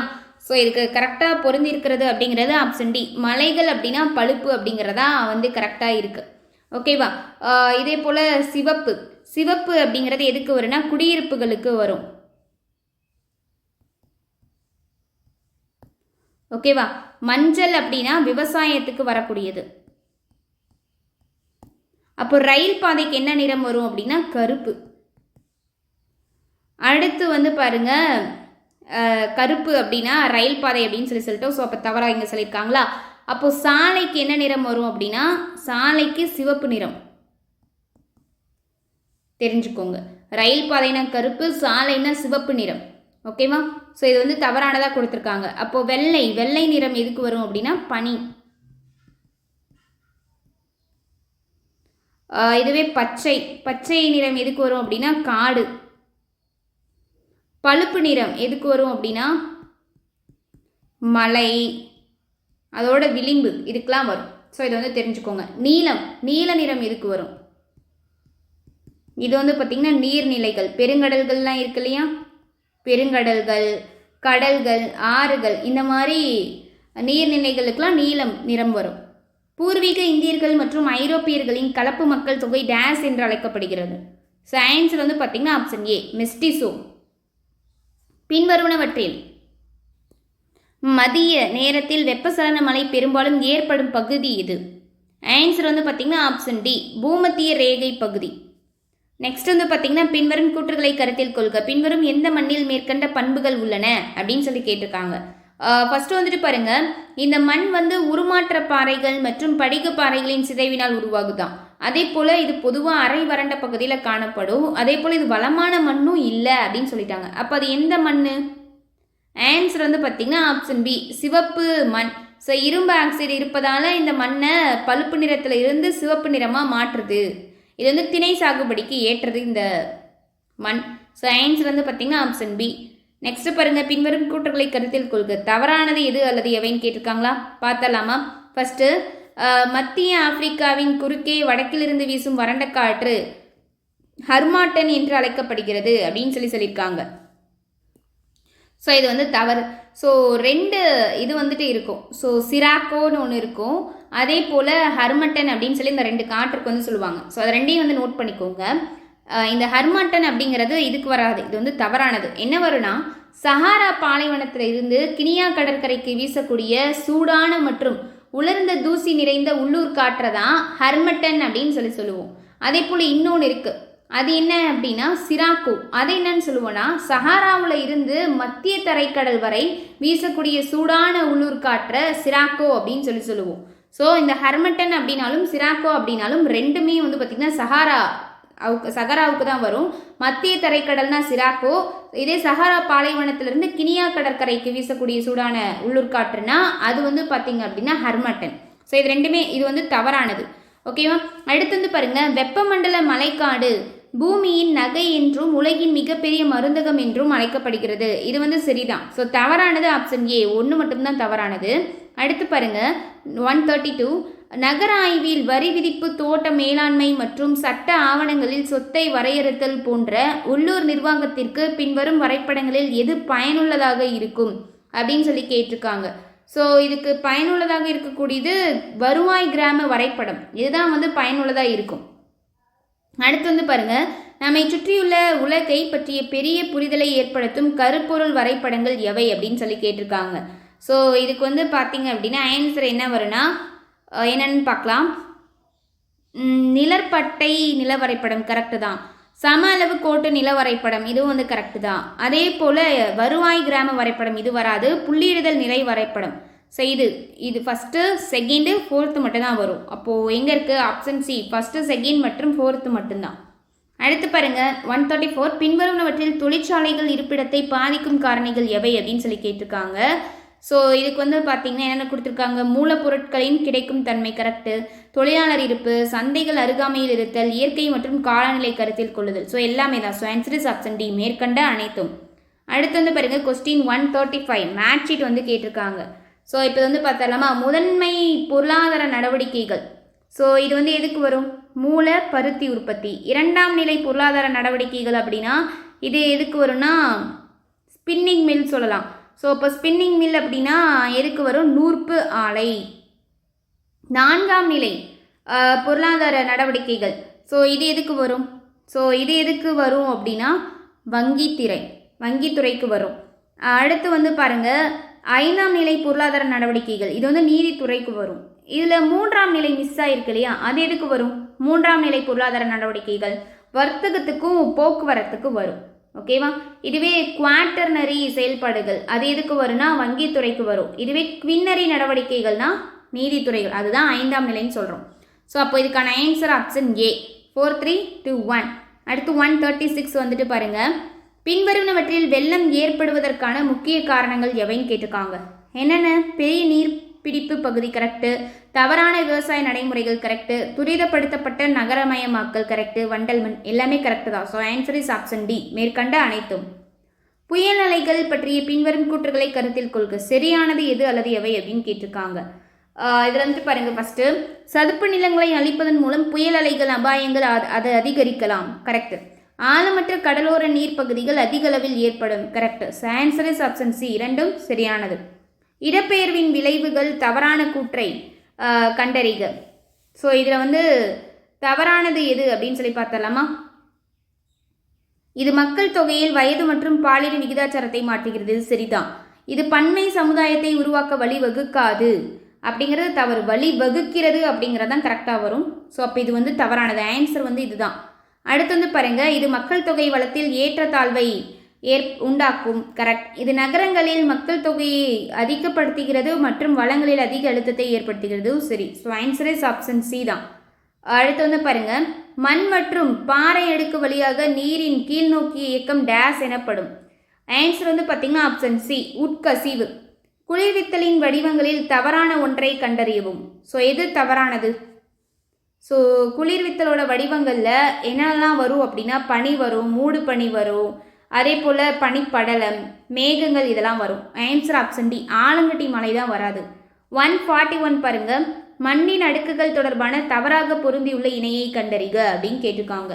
ஃபர்ஸ்ட் வந்துட்டு பாருங்க, ஓ அப்படின்னா கரிம பொருட்கள் கரெக்டு, ஆர்னா படுக்கைப்பாறையின் சிதைவுறா பகுதி கரெக்டு, பீனா இரும்பு, களிமண், அலுமினியம் மற்றும் கரிம சேர்மங்கள் உள்ளன, இது வந்து கரெக்டு. ஆப்ஷன் டி, இ அப்படின்னா தாய்ப்பாறை ஓட பாதி சிதைவுற்ற பகுதி அப்படிங்கிறதான் தவறு. இது வந்து ஆக்சுவலாக வந்து பார்த்திங்கன்னா எலிவேட்டட் லேயர் அப்படின்னு சொல்லுவாங்க, சான்ஸ் ஃபார் எலிவேட்டட் லேயர் அப்படின்னு சொல்லுவாங்க. ஸோ இது வந்து பார்த்திங்க அப்படின்னா லெஸ் இரும்பு இதாக கம்மியாக இருக்கு இல்லையா, அதே போல் அலுமினியம் ஆக்சைடுகளால் கணிசமான அளவில் வெளியேற்றப்படுகிறது தான் இது. ஸோ இது தவறானது, ஆன்சர் ஆப்ஷன் டி. அடுத்து கீழ்காணும் கரிம அடுக்கு பாறைகளில் தவறான ஒன்றை கண்டறிகன்னு கேட்டிருக்காங்க. ஸோ ஆன்சர் என்ன அப்படின்னா ஆப்ஷன் ஏ, மணற்பாறை அப்படிங்கிறதான் தவறானது கரிம அடுக்கு பாறைகளில், ஓகேவா. ஸோ இதில் வந்து பார்த்திங்கன்னா சுண்ணாம்பு, டாலக்கு, டோலமைட்டு, சுண்ணாம்பு பாறைகள் இது எல்லாமே வரும். ஸோ டோலமைட், டால்க் எல்லாமே இருக்குது. ஸோ அப்போ தவறானது மணற்பாறை. நெக்ஸ்ட் 143, தவறாக பொருந்தியுள்ள இணையை கண்டறிக. இது very very very important question, இந்த ஐசோ இதில் வருது. ஸோ இப்போ வந்து பார்த்தலாமா, ஃபஸ்ட்டு வந்துட்டு பாருங்கள், ஐசோக்ரைன் அப்படின்னா குறிப்பிட்ட கால அளவில் காணப்படும் சராசரி சம வெப்பநிலை கோடு, கரெக்டு தான். இதெல்லாம் நம்ம பேட்ச் ஸ்டூடெண்ட்ஸ்க்கு இந்த கொஸ்டின்ஸ் கேட்டிருப்போம். அதே போல் ஐசோகெல் அப்படின்னா சமசூரிய வெளிச்சக்கோடு, இதுவும் கரெக்டு தான். ஐசெல்லோபார் அப்படின்னா சம காற்றழுத்த கோடு அப்படின்னு சொல்லியிருக்காங்க. இது வந்து பார்த்திங்க அப்படின்னா தவறு, சம அழுத்த போக்கு அப்படின்னு சொல்லி வரணும், இது வந்து தவறு. அடுத்து வந்து பாருங்க, ஐசோஹைட்ஸ் அப்படின்னா சம மலையளவு கோடு அப்படின்னு சொல்லியிருக்காங்க, இதுவும் சரிதான். So answer is option C. வளிமண்டல அழுத்தத்தின் பரவலை கட்டுப்படுத்தும் காரணிகள் யாவை அப்படின்னு சொல்லி கேட்டிருக்காங்க. ஸோ இதில் வந்து பார்த்தலாமா, வெப்பநிலை, கடல் மட்டத்திலிருந்து உயரம், ஈரப்பதம், பூமியின் ஈர்ப்பு அப்படின்னு கொடுத்துருக்காங்க. ஸோ இது எல்லாமே தான், எல்லாமே correct. So answer is option D, மேற்கண்ட அனைத்தும். அடுத்து பாருங்க, பின்வரும் கூற்றுகளை கருத்தில் கொள்க, தவறானது எது அல்லது எவை அப்படின்னு சொல்லி கேட்டிருக்காங்க. ஃபர்ஸ்ட் வந்துட்டு பாருங்க, பருவ காற்றுகள் ஒரு வருடத்தில் பருவத்திற்கேற்ப தங்கள் திசைகளை மாற்றும், கரெக்ட் தான். அடுத்து கூற்று 2, இந்த காற்று குளிர்காலத்தில் கடலில் இருந்து நிலத்தின் திசையில் வீசும், குளிர்காட்டில் கிடையாது, கோடை காலத்தில். ஸோ இது வந்து பார்த்திங்கன்னா தவறானதாக இருக்கு. அப்போ ஆன்சர் வந்து பார்த்திங்கன்னா தவறானதாக கேட்டிருக்காங்க. So answer is option B, 2 மட்டும். 146 பாருங்க, காற்றின் வேகத்தை அளக்க பயன்படும் அளவுகோலோட பேர் என்ன? காற்றோட வேகத்தை எதால அளவிடுவோம்? ஆன்சர் வந்து பார்த்தீங்கன்னா ஆப்ஷன் டி, பியோபோட். இதுதான் பியோபோட் அளவுகோல் தான் வந்து பார்த்தீங்கன்னா காற்றோட வேகத்தை அளவிடுவதற்கான ஒரு அளவுகோல். இது வந்து பார்த்தீங்கன்னா துல்லியமான அளவீட்டை காட்டிலையும் கவனிப்பை அடிப்படையாக கொண்டதாக இருக்கும். இந்த காற்றோட வேகத்தை அளவிடுவதற்கு இது மிகவும் பரவலாக பயன்படுத்தப்பட்டு வரக்கூடிய ஒரு கருவி, ஓகேவா. ஸோ அப்போ ஆன்சர் ஆப்ஷன் டி. ஆவியாதல் பற்றிய சரியான கூற்றை கண்டறியவும் அப்படின்னு சொல்லியிருக்காங்க. ஸோ இதுக்கு வந்து பார்த்தீங்க அப்படின்னா என்ன வரும்? ஸோ ஃபர்ஸ்ட் வந்து பாருங்க, காற்றின் வேகம் குறைந்தால் ஆவியாதல் அதிகரிக்கும், இது வந்து தவறு. காற்றோட வேகம் அதிகரிக்கும் அப்படின்னு சொல்லி வரணும். அடுத்து வெப்பநிலை அதிகரித்தால் ஆவியாதல் அதிகரிக்கும். இது கரெக்ட் தான். வெப்பநிலை வந்து அதிகரிக்கும் ஆவியாதல் அப்போ. அடுத்து பாருங்க, ஈரப்பதம் குறைவதால் ஆவியாதல் குறைகிறது அப்படின்னு சொல்லியிருக்காங்க.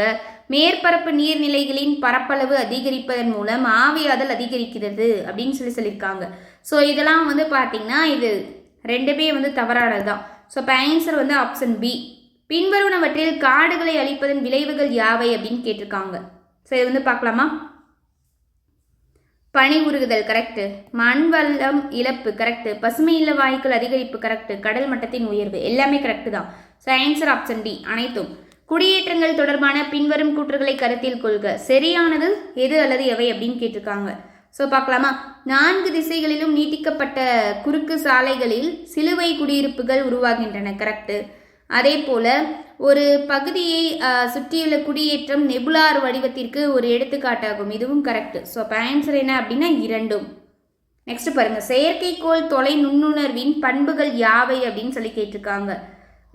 ஸோ இதில் வந்து ஃபர்ஸ்ட் பார்க்கலாமா? என்ன கொடுத்துருக்காங்க? இது உலகளாவிய கவரேஜை அனுமதிக்கிறது கரெக்டு. மோசமான வானிலையால் பாதிக்கப்படும் கரெக்டு. குறுகிய காலத்தில் அதிக அளவு தரவுகளை வந்து சேகரிக்கும் அப்படின்னு கொடுத்துருக்காங்க. ஸோ இது வந்து தவறு. அனைத்து தகவல்களும் டிஜிட்டல் சேமிக்கப்படும். இதுவும் கரெக்டு. ஸோ இப்போ சரியானது first, second, fourth. So answer is option C. Next 151 பாருங்க. நகர்ப்புற குடியேற்றத்தின் அளவு அதிகரிப்பின் அடிப்படையில் சரியான ஏறுவரிசையை தேர்க. ஸோ இதுக்கு என்ன வரும் அப்படின்னா ஆப்ஷன் ஏ. தனிமைப்படுத்தப்பட்ட இடம், குக்கிராமம், கிராமம், பெருநகரங்கள், மெகா சிட்டிகள். நெக்ஸ்ட் பாருங்க, மக்கள் தொகை பரவலை பாதிக்கும் காரணிகள் யாவை அப்படின்னு சொல்லி கேட்டிருக்காங்க. ஸோ ஃபர்ஸ்ட் பாருங்க, ஆற்றல் மற்றும் கனிம வளங்கள் கரெக்டு. கடற்கரை, இயற்கை, துறைமுகங்கள், பயணிக்கக்கூடிய ஆறுகள் அல்லது கால்வாய்கள் ஆகியவற்றை அணுகும் தொலைவு கரெக்டு. இடம்பெயர்வு மற்றும் வர்த்தகம் மீதான கட்டுப்பாடுகள் கரெக்டு. வேலை வாய்ப்புகள். ஸோ எல்லாமே வந்து கரெக்டாக தான் இருக்குது. So answer is option D மேற்கண்ட அனைத்தும். தூந்திர உயிரின சூழ்வாழிடம் தொடர்பாக பின்வரும் கூற்றுகளை கருத்தில் கொள்க அப்படின்னு சொல்லி கேட்டிருக்காங்க. ஸோ அப்போ இதுக்கு என்ன வரும்? இதுக்கு என்ன வரும்னு பாருங்க. ஃபர்ஸ்ட்டு சரியானது எது அல்லது எவை அப்படின்னு சொல்லி கேட்டிருக்காங்களா? இங்கு வாழும் மக்கள் நாடோடிகள் அப்படின்னு சொல்லியிருக்காங்க. கரெக்டு தான். வேட்டையாடுதல், மீன் பிடித்தல் இது எல்லாமே அவங்களோட முக்கிய தொழிலாக இருக்கும். இங்குள்ள மக்கள் தொகை வந்து பார்த்திங்கன்னா மிகவும் குறைவாக இருக்கும். அதே போல் கடுமையான சூழல் வந்து அவர்களை அடிக்கடி குடியேற்றத்தை வந்து மாற்றும். ஓகேவா? அதே போல் நெக்ஸ்ட் பாருங்கள், இவ்விடம் வலுவாக மழைப்பொழிவை நம்பியுள்ளது. அதெல்லாம் கிடையாது.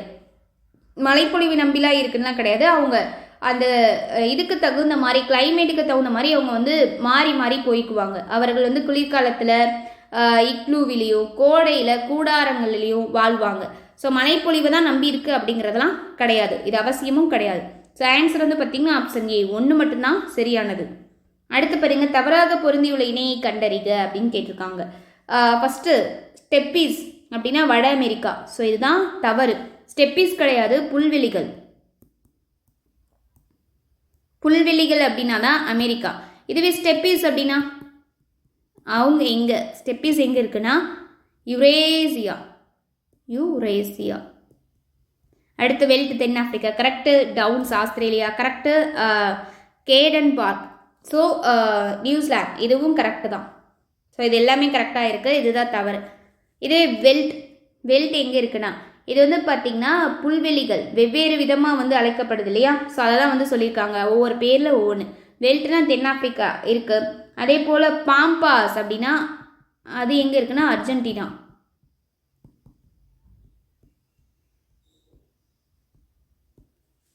இதுவே மட்சூரியன் அப்படின்னா மட்சூரியன் இது வந்து பார்த்திங்கன்னா சீனா. தெரிஞ்சுக்கோங்க.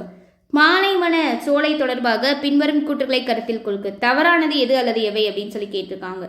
ஸோ ஃபஸ்ட்டு வந்துட்டு பாருங்கள், இது பாலைவனங்கள் மற்றும் வறண்ட பகுதிகளில் காணப்படும் வளமுள்ள நீர் ஆதாரமாகும் அப்படின்னு சொல்லியிருக்காங்க. ஸோ இது வந்து பார்த்திங்க அப்படின்னா தவறானதா? இது வந்து சரி. இது வந்து ஃபஸ்ட்டு வந்து கரெக்டு தான்.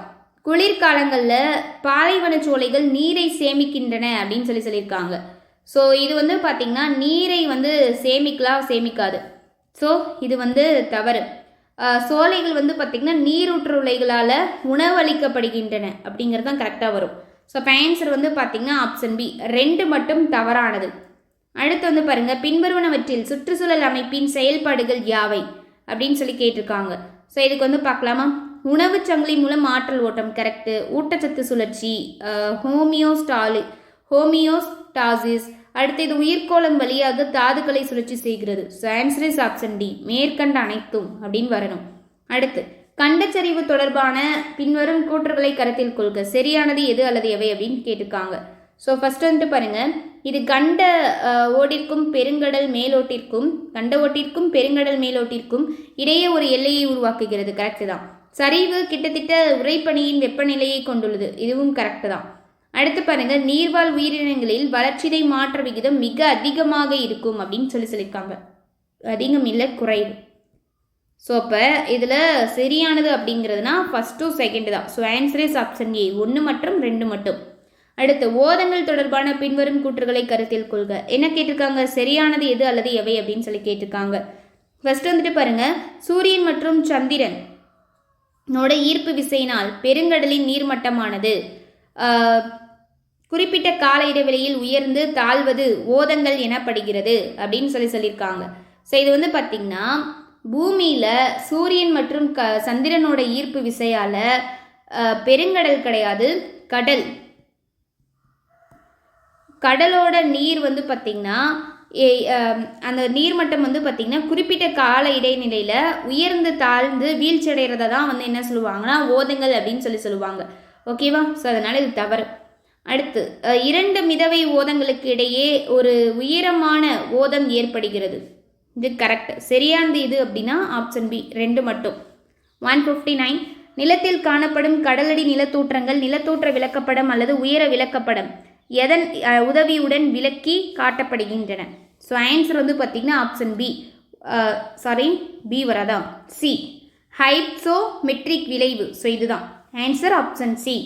அடுத்து பாருங்க, 160, பெருங்கடல் நீரோட்டங்களை உருவாக்கும் காரணிகள் யாவை அப்படின்னு சொல்லி கேட்டிருக்காங்க. ஸோ வந்து பார்க்கலாம். சூரிய ஆற்றல் மூலம் ஏற்படும் வெப்பம் கரெக்டு. நீர் வெப்பநிலை, புவியீர்ப்பு, கேரியோலிஸ் விசை எல்லாமே தான். So answer is option D.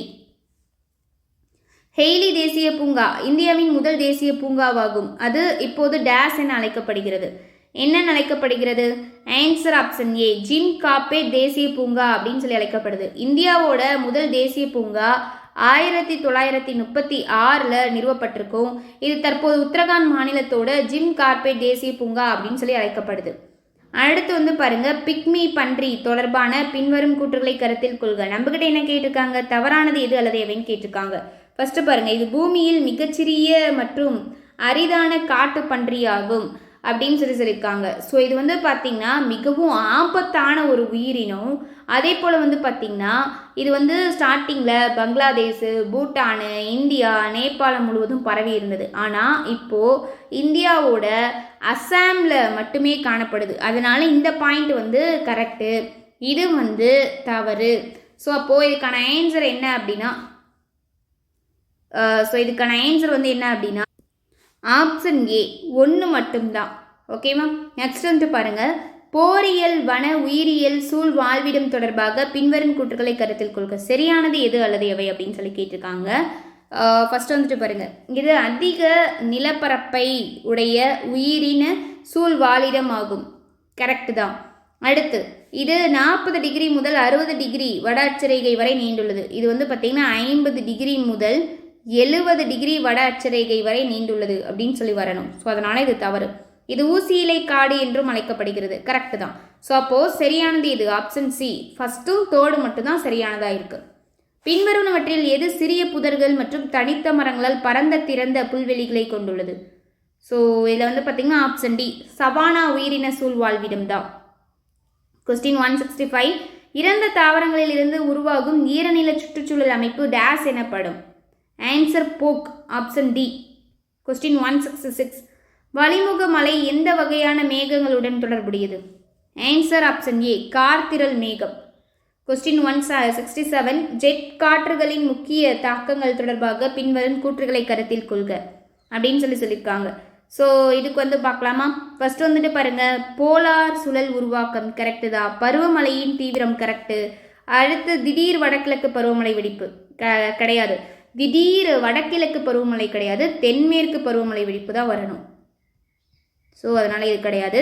அதிவேக சூறாவளி உருவாகுதல், இதுவும் கரெக்ட் தான். ஃபஸ்ட்டு, செகண்டு, ஃபோர்த்து சரியாக இருக்குது. அப்போ answer option C, first, second மற்றும் ஃபோர்த். 168 பாருங்கள். வெப்பமண்டல சூறாவளியின் பண்புகள் எவை அப்படின்னு சொல்லி கேட்டிருக்காங்க. இந்த புயல்கள் நிரந்தரமானவை, அவை ஒரே இடத்தில் பல நாடுகளுக்கு மழையை ஏற்படுத்துகின்றன அப்படின்னு சொல்லியிருக்காங்க. கரெக்டு. இந்த பாயிண்ட்டும் அவை ஒரே இடத்தில் பல நாடுகளுக்கு மழையை ஏற்படுத்துகின்றன, கரெக்டு தான். ஸோ இப்போ ஆன்சர் இஸ் ஆப்ஷன் சி, இரண்டும். பாருங்க கொஸ்டின் 169. தலைகீழ் வெப்பநிலை பற்றிய தவறான கூற்றை கண்டறிக அப்படின்னு சொல்லியிருக்காங்க. ஸோ இதில் தவறானது நீண்ட குளிர்கால இரவுகள் கரெக்டு, பனி மூடிய தரை கரெக்டு, வளிமுகங்களின் உருவாக்கம் கரெக்டு, மேற்பரப்புக்கு அருகே குளிர்ந்த காற்று அப்படிங்கிறது தான். குளிர்ந்த காற்று கிடையாது, உலர்காற்றுன்னு வரணும். ஸோ அப்போ இதுதான் வந்து தவறானது, ஆப்ஷன் டி. பின்வரும் கூற்றுகளை கருத்தில் கொள்க. சரியானது எது அல்லது எவை அப்படின்னு கேட்டிருக்காங்களா, பார்த்துடலாமா? அல்ஃபெடோ என்பது மேற்பரப்பிலிருந்து பிரதிபலிக்கும் சூரிய கதிர்வீச்சின் அளவு, கரெக்டு. அடுத்து, பனியுடன் ஒப்பிடும்போது காற்றில் அதிக அளவு ஆல்பிடோ உள்ளது அப்படின்னு சொல்லியிருக்காங்க. ஸோ இது வந்து பார்த்தீங்க அப்படின்னா தவறு. ஸோ அப்போ ஆன்சர் என்னன்னா ஆப்ஷன் ஏ, ஒன்று மட்டும்தான் வந்து சரியானது. 171. துருவ மண்டலத்தில் இருந்து குளிர்ந்த நீரை கொண்டு வந்து கிரீன்லாந்தின் கரையோரமாக நகரும் கடல் நீரோட்டம் எது?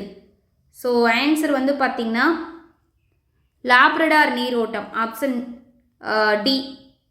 லாப்ரடார் நீரோட்டம்னா என்ன சொல்லுவோம், வடக்கு அட்லாண்டிக்கில் பாப்பின் விரிகுடா மற்றும் டேவிஸ் ஜலசந்தியிலிருந்து தெற்கு நோக்கி ஒரு குளிர் மின்னோட்டம் பாய்கிறது. இது வந்து பார்த்திங்கன்னா துருவ மண்டலத்திலிருந்து குளிர்ந்த நீரை கொண்டு வந்து பசுமையான நிலத்தின் கரையோரமாக நகர்கிறது அப்படின்னு சொல்லுவோம். கடல் வெப்பநிலையின் கிடைமட்ட விநியோகத்தை பாதிக்கும் காரணிகள் யாவை? ஸோ இதுக்கு வந்து பாருங்கள் ஒரு 5 இது கொடுத்துருக்காங்களா. ஸோ என்னென்னு பார்க்கலாம். அட்சரேகை கரெக்டு, நிலம் மற்றும் கடல் வெப்பநிலை வேறுபாடு கரெக்டு தான், பெருங்கடல் நீரோட்டங்கள் கரெக்டு, காற்றின் பாதை, தாவரங்களோட பரவல். So answer is option D, மேற்கண்ட அனைத்தும். 173. காற்றின் உராய்ந்து தேய்தல் செயலினால் உருவாகும் நிலத்தோற்றத்தில் முகடுகளும் பள்ளங்களும் அடுத்தடுத்து காணப்படுவது டேஸ் ஆகும் அப்படின்னு சொல்லி கேட்டிருக்காங்க. ஸோ அப்போ இதுக்கு ஆன்சர் என்ன வரும் அப்படின்னா ஆப்ஷன் ஏ, சியூகன் அப்படிங்கிறது தான். அடுத்து 174. போல்ஜே தொடர்பான பின்வரும் கூற்றுகளை கருத்தில் கொள்க அப்படின்னு சொல்லியிருக்காங்க. மேற்கூறியவற்றுள் சரியானது எது அல்லது எவை அப்படின்னு கேட்டிருக்காங்க. ஸோ ஃபஸ்ட்டு பாருங்கள், தட்டையான தளத்தையும் சரிவு மிகுந்த சுவர்களையும் கொண்ட நிலவட்ட வடிநிலமாகும், நீள்வட்ட வடிநிலம், கரெக்டு. பல உறிஞ்சு துளைகள் ஒன்றிணைந்து நொறுங்குவதால் இவை உருவாகின்றன. ஸோ ரெண்டுமே சரிதான், ஆப்ஷன் சி. எரிமலை சரிவில் ஏற்படும் சேறு வழிதல் டேஸ் எனப்படும். ஸோ என்னது? ஆப்ஷன் பி, லஹர் அப்படின்னு சொல்லுவாங்க. 176. பின்வருவனவற்றில் புவியின் அடிப்பகுதியில் இருந்து ஒரு குழாய் வடிவில் மேலெலும்பி அரைக்கோள வடிவ முகடாக படிந்து இறுகி காணப்படுவது எது? ஆன்சர் என்ன? ஆப்ஷன் சி, லாக்கோ லித் அப்படிங்கிறது தான். இவை அடிப்படையில் ஒரு வெளிப்படும் குவிமாடம் போன்ற பாத்தோலித்களோட ஊடுருவும் சகாக்கள் அப்படின்னு சொல்லுவோம். எதிர்ப்பிளவு தொடர்பான பின்வரும் கூற்றுகளை கருத்தில் கொள்க. தவறானது எது அல்லது எவை அப்படின்னு கேட்டிருக்காங்க. ஃபர்ஸ்ட் பாருங்க, இது மேலோட்டின் செங்குத்தான நகர்வினால் ஏற்படும், இதுதாங்க தவறு. இது வந்து பார்த்தீங்கன்னா தலைகீழ். ஸோ இது வந்து பார்த்தீங்கன்னா தவறானது. அடுத்து பாருங்க, இழுவிசை காரணமாக குவியும் எல்லைகளில் எதிர்ப்பிளவு தோன்றுகிறது. So answer is option A. Question 178. கவச அடுக்கு பற்றிய சரியான கூற்றுகளை கருத்தில் கொள்க அப்படின்னு சொல்லியிருக்காங்க. ஃபர்ஸ்ட் வந்துட்டு பாருங்க, இது சிலிக்கா, மெக்னீசியம் மற்றும் இரும்பு ஆகியவற்றால் ஆனது, கரெக்டு. கவச அடுக்கின் மேல் பகுதி அஸ்தனோஸ்பியர் என்று அழைக்கப்படுகிறது, கரெக்டு. இதன் அடர்த்தி 3.7 கிராம் பெர் சென்டிமீட்டர் கியூப், இது வந்து தவறானது. So answer is option A, 1, 2 மட்டும்தான். 179. சூரியனின் உட்கருவிற்கும் சூரிய வளிமண்டலத்திற்கும் இடையிலான எல்லை டேஸ் என்று அழைக்கப்படுகிறது. ஆன்சர் ஆப்ஷன் டி, ஒளி மண்டலம். வால் நட்சத்திரம் என்ற வார்த்தை ஆஸ்டர் கோமேட்ஸ் என்ற வார்த்தையிலிருந்து உருவானது. இதன் பொருள் நீண்ட முடி கொண்ட நட்சத்திரம். ஆஸ்டர் கோமேட்ஸ் என்பது டேஸ் சொல் அப்படின்னு கேட்டிருக்காங்க. ஸோ ஆன்சர் என்ன? ஆப்ஷன் பி, கிரேக்கம். வால் நட்சத்திரம் அப்படிங்கிற வார்த்தை கிரேக்க வார்த்தையான ஆஸ்டர் கோமெடெட்ஸ் என்பதிலிருந்து உருவாகியிருக்கும். அதாவது நீண்ட ஹெர்ட் ஸ்டார் அப்படின்னு சொல்லுவாங்க. அதான் நீண்ட முடி கொண்ட நட்சத்திரம். அதே போல் இதை வந்து பார்த்திங்கன்னா சிறிய பனித்துகள்கள் மற்றும் விண்கல துண்டுகளால் ஆனது. இதை வந்து பார்த்திங்கன்னா சூரியனை சுற்றி வருகின்றன அப்படின்னு சொல்லுவோம். கொஸ்டின் 181. பைக்கா, பிருபா, சித்தர்லா, கெங்குடி மற்றும் நன் ஆகியவை எந்த நதியின் கிளை நதிகள் அப்படின்னு கேட்டிருக்காங்க. ஸோ ஆன்சர் என்ன? Option C, Mahanadi. மகாநதி ஆறு வந்து பார்த்திங்கன்னா சத்தீஸ்கரோட ராய்ப்பூர் மாவட்டத்தில் உள்ள சிகாவா அருகே வந்து பார்த்திங்கன்னா உருவாகி ஒடிசா வழியாக பாய்கிறது. இதோட நீளம் எவ்வளோ இருக்குன்னா 851 கிலோமீட்டர். அதே போல் சியோநாத், டெலன், சந்தூர், இதெல்லாமே வந்து பார்த்திங்கன்னா முக்கிய துணை நதிகளாக இருக்கும் மகாநதிக்கு. Next question number 182. பின்வரும் அனைத்து புவி அதிர்வு அலைகளிலும் வேகமானது மற்றும் நிலநடுக்க மையத்தை முதலில் அடையக்கூடியது இது. ஆன்சர் ஆப்ஷன் டி, முதன்மை அலைகள். எரிமலை வெடிப்பினால் ஏற்படும் நன்மைகள் யாவை அப்படின்னு சொல்லி கேட்டிருக்காங்க. வளமான மண் கரெக்ட். சுற்றுலா, புவி வெப்ப ஆற்றல் உற்பத்தி, புதிய நிலம் மற்றும் காட்டுமான பொருட்களை உருவாக்குதல். ஸோ எல்லாமே கரெக்ட். ஆப்ஷன் டி, மேற்கண்ட அனைத்தும். கொஸ்டின் 184 வந்துட்டு பாருங்களேன். காந்த மண்டலம் தொடர்பான பின்வரும் கூற்றுகளை கருத்தில் கொள்க. என்ன கேட்டிருக்காங்க? சரியானது எது அல்லது எவைன்னு கேட்டிருக்காங்க. காந்த மண்டலம் வெளியடுக்கிற்கு அப்பால் உள்ளது. இது வந்து பார்த்தீங்கன்னா சரி. இது பூமியின் காந்த மண்டலம். இந்த காந்த புலம் பூமியிலிருந்து சுமார் 60,000 கிலோமீட்டர் தூரத்திற்கு விரிவடைந்துள்ளதுன்னு சொல்லியிருக்காங்க. 60,000 கிடையாது, 64,000 கிலோமீட்டர். ஸோ அதனால் இது தவறானது. அப்போ ஆன்சர் இஸ் ஆப்ஷன் ஏ, 1 மட்டும் தான் சரியானது. பின்வரும் எந்த அட்சரேகைகளில் கூடுதல் வெப்பமண்டல சூறாவளி ஏற்படுகிறது? ஆன்சர் வந்து பார்த்திங்கன்னா ஆப்ஷன் ஏ, இரு அரைக்கோளங்களிலும் 30 டிகிரி மற்றும் 60 டிகிரி. ஸோ இதுதான் ஆன்சர் வந்து பார்த்திங்கன்னா ஆப்ஷன் ஏ. பின்வருவனவற்றில் எந்த காரணிகள் மழைப்பொழிவின் வடிவங்களை பாதிக்கின்றன? ஸோ எது அப்படின்னா உயரம், வளிமண்டல சுழல், வெப்பநிலை எல்லாமே தான். So answer is option D. இந்திய அணுசக்தி கழகம் NPCIL டேஸில் அமைந்துள்ளது. ஆன்சர் வந்து பார்த்தீங்கன்னா ஆப்ஷன் சி, மும்பையில் அமைந்திருக்கு. மகாராஷ்டிரா மாநிலம் மும்பையில் உள்ள ஒரு இந்திய பொதுத்துறை நிறுவனம் இது. இது முழுக்க முழுக்க இந்திய அரசுக்கு சொந்தமானது. அதே போல் மின்சாரத்திற்கான அணுசக்தி உற்பத்திக்கு பொறுப்பாகும் அப்படின்னு சொல்லுவாங்க. அடுத்து மேற்கத்திய இடையூறு டேஸ் சாகுபடிக்கு மிகவும் பயனுள்ளதாக இருக்கிறது. ஆன்சர் வந்து பார்த்தீங்கன்னா ஆப்ஷன் ஏ, குளிர்கால கோதுமை. எந்த வகையான மண் சவுடு பரவல் மூலம் தீங்கு விளைவிக்கும் உப்புகளை அடிமட்டத்திலிருந்து மேல் மண்ணுக்கு மாற்றுகிறது? எது அப்படின்னா ஆன்சர் சி, உப்பு மற்றும் காரம் மண். கொஸ்டின் 190. எந்த வகையான மண்ணில் பொதுவாக கயோலினிக் கனிமங்கள் உள்ளன? எதில் அப்படின்னா ஆன்சர் ஆப்ஷன் டி, செம்மண். தவறாக பொருந்தியுள்ள இணையை கண்டறிக. ஸோ தவறாக பொருந்தியுள்ள இணை எது அப்படின்னா ஃபஸ்ட்டு வந்துட்டு பாருங்க, எது பட்டமடை பாய் கரெக்டு, சிறுமலை மலைவாழை கரெக்டு, ஈத்தாமொழி கலை வேலைப்பாடுடைய தட்டு அப்படின்னு சொல்லியிருக்காங்க இல்லையா? ஸோ இதுதான் வந்து தவறானது. மதுரைனா சுங்குடி சேலை கரெக்டு தான். ஸோ அது எதுக்கு அந்த புவியியல் குறியீடெல்லாம் அந்த ஃபேமஸானதை வந்து சொல்லியிருக்காங்க. ஸோ அப்போ இது வந்து பார்த்திங்கன்னா தவறானதாக இருக்குது. ஸோ இதுக்கு என்ன வரும் அப்படின்னா தேங்காய் அப்படின்னு சொல்லி வரணும். Option C. ரயில்வே மண்டலத்தை அதன் தலைமையிடத்துடன் பொறுத்துக்க. மேட்ச் ஷீட்டில் கேட்டிருக்காங்களா? ஸோ ஃபஸ்ட்டு வடகிழக்கு எல்லை ரயில்வே. வடகிழக்கு எல்லை ரயில்வே அப்படின்னா என்ன வரும்? கவுஹாத்தி. கிழக்கு கடற்கரை ரயில்வே அப்படின்னா புவனேஸ்வர். வடமத்திய ரயில்வே. வடமத்திய ரயில்வே அப்படின்னா எது வரும்? அலகாபாத். மேற்கு மத்திய ரயில்வேனா எது வரும்?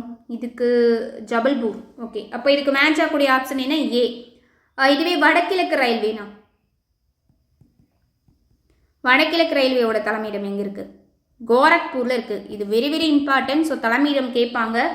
இதுவே வடகிழக்கு எல்லை ரயில்வே எங்கே இருக்குன்னா கவுஹாத்தி. அது வந்து நம்ம பார்த்தாச்சு. இதுவே கிழக்கு ரயில்வே எங்கே இருக்குன்னு கேட்டால் கிழக்கு ரயில்வேக்கான தலைமையிடம் இது வந்து பார்த்திங்கன்னா கொல்கத்தா. அதே போல் கிழக்கிய மத்திய ரயில்வேவுக்கு கேட்டால் கிழக்கு எல்லாத்தையும் அப்படியே நோட் பண்ணிக்கோங்க. மத்திய ரயில்வேவுக்கு கேட்டால் இது வந்து பார்த்திங்கன்னா ஹாசிப்பூர். ஹாசிப்பூர். இதுவே மத்திய ரயில்வே, இது வெரி வெரி இம்பார்ட்டன்ட். மத்திய ரயில்வே இதுக்கான தலைமையிடம் கேட்டால் மும்பை. நெக்ஸ்ட் பாருங்கள், தவறாக பொருந்தியுள்ள இணையை கண்டறிக அப்படின்னு சொல்லியிருக்காங்க. ஃபர்ஸ்ட் வந்துட்டு பாருங்க, விஸ்வேஸ்வரய்யா இரும்பு எஃகு நிறுவனம் உலோக கலவை மற்றும் புறையிருப்பு கரெக்ட். விசாகப்பட்டினம் எஃகு ஆலை, இதுக்கு வந்து என்ன கொடுத்துருக்காங்க அப்படின்னா பட்டை எஃகுன்னு கொடுத்துருக்காங்க. இதுக்கு வந்து பார்த்திங்கன்னா சூடான உலோகம் அப்படின்னு சொல்லி வரணும். ஸோ அதனால் இதுதான் தவறானது. ஆன்சர் ஆப்ஷன் பி தான். டிஸ்கோனா வார்ப்பிரும்பு, இது வந்து பார்த்தீங்கன்னா கரெக்டு. விஜயநகர் எஃகு ஆலைனா நீண்ட பட்டை எஃகு, so correct. So answer is option B. பின்வரும் சமவெளிகளில் எது சட்லஜ், பியாஸ் மற்றும் ராவி நதிகளோட படிவுகளால் உருவாகிறது அப்படின்னு கேட்டிருக்காங்க. ஸோ இதில் வந்து பார்த்தீங்கன்னா option B D, Punjab Haryana சமவெளி தான். இதுதான் வந்து பார்த்தீங்க அப்படின்னா சட்லஜ், பியாஸ் மற்றும் ராவி நதிகளோட படிவுகளால் உருவாக்கப்பட்டிருக்கும். பின்வரும் காடுகளில் எது சோலைக்காடுகள் என்று அழைக்கப்படுகிறது? எது? ஆப்ஷன் டி, மித வெப்பமண்டல மலைக்காடு. இந்திய தேசிய நெடுஞ்சாலை ஆணையம் டேஸாம் ஆண்டு நிறுவப்பட்டது? ஆன்சர் வந்து பார்த்தீங்கன்னா ஆப்ஷன் ஏ, 1995.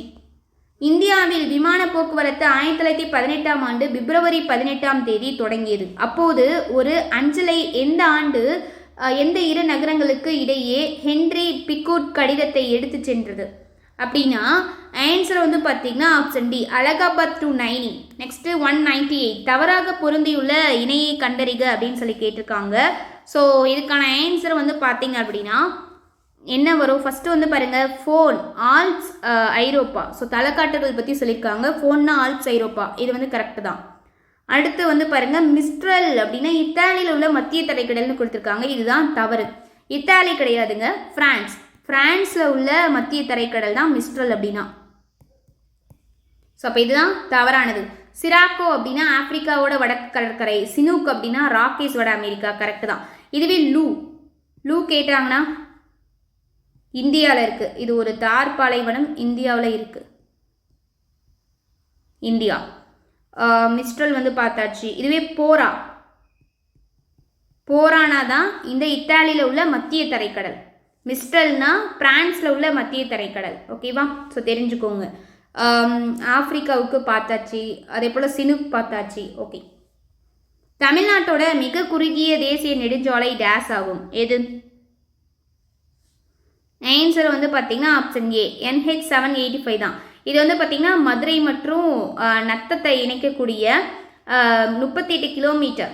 தமிழ்நாட்டோட மிக நீளமான தேசிய நெடுஞ்சாலை NH 44. அதே போல் மிக குறுகியது தான் NH 75. இது வந்து பார்த்திங்கன்னா 627.2 கிலோமீட்டர். ஒசூரை கன்னியாகுமரியுடன் இணைக்குது. முதல் இந்திய தபால் தலை எப்போது வெளியிடப்பட்டது? Final question. ஆன்சர் என்ன? ஆன்சர் வந்து பார்த்திங்கன்னா ஆப்ஷன் டி, 1838. ஸோ ஆன்சர் வந்து பார்த்தீங்கன்னா ஆப்ஷன் டி. ஓகேவா? ஓகே கைஸ், இந்த வீடியோ யூஸ்ஃபுல்லாக இருந்துச்சு அப்படின்னா லைக் பண்ணுங்கள், உங்கள் ஃப்ரெண்ட்ஸ்க்கும் ஷேர் பண்ணுங்கள். நம்ம சேனலை இது வரைக்கும் சப்ஸ்கிரைப் பண்ணாத இருக்கீங்க அப்படின்னாலும் சப்ஸ்கிரைப் பண்ணுங்கள். ஸோ இன்னும் 2 டெஸ்டர்ஸ் இருக்குது. இன்னும் யூனிட் 8 அண்ட் யூனிட் 9க்கு இருக்கும். ஸோ நெக்ஸ்ட் வீக் வந்து பார்த்தீங்கன்னா சயின்ஸ்க்கான ஃபுல் டெஸ்ட் இருக்கும் 6th to 12th. ஸோ அதுக்கு ரெடியாக படிச்சுட்டு வந்துருங்க. ஸோ டெலகிராமில் ஜாயின் ஆகாத இருக்கவங்களும் ஜாயின் ஆகிக்கோங்க. அதே போல் தமிழுக்கான டெஸ்ட் சீரியஸ் அப்படிங்கிறது ஒரு லிமிட்டட் சீட்ஸ்க்கு தான் வந்து இருக்கும். ஸோ ஒரு 500 சீட்ஸ்க்கு வந்து பிளான் பண்ணியிருக்கோம். ஸோ நம்பர் வந்து கீழே கான்டாக்ட் நம்பர் இருக்கும். ஸோ ஜாயின் ஆக வில்லிங்காக இருக்கவங்களும் ஸோ அந்த 2 நம்பருக்கு வாட்ஸ்அப் மெசேஜில் நீங்கள் வந்து மெசேஜ் பண்ணலாம். ஸோ அதுக்கு வந்து பார்த்தீங்க அப்படின்னா நம்ம போஸ்ட்டில் போட்டிருப்போம் என்னெல்லாம் வந்து ப்ரொவைட் பண்ணுவோம் அப்படின்னு சொல்லிட்டு. Line by line questions new and old புக்குக்கு இயல் வைஸாகவே வந்து மெட்டீரியல் வந்து கொடுத்துருவோம். லைன் பை லைனாக எடுக்கப்பட்ட மெட்டீரியல் வந்து கொடுப்போம்.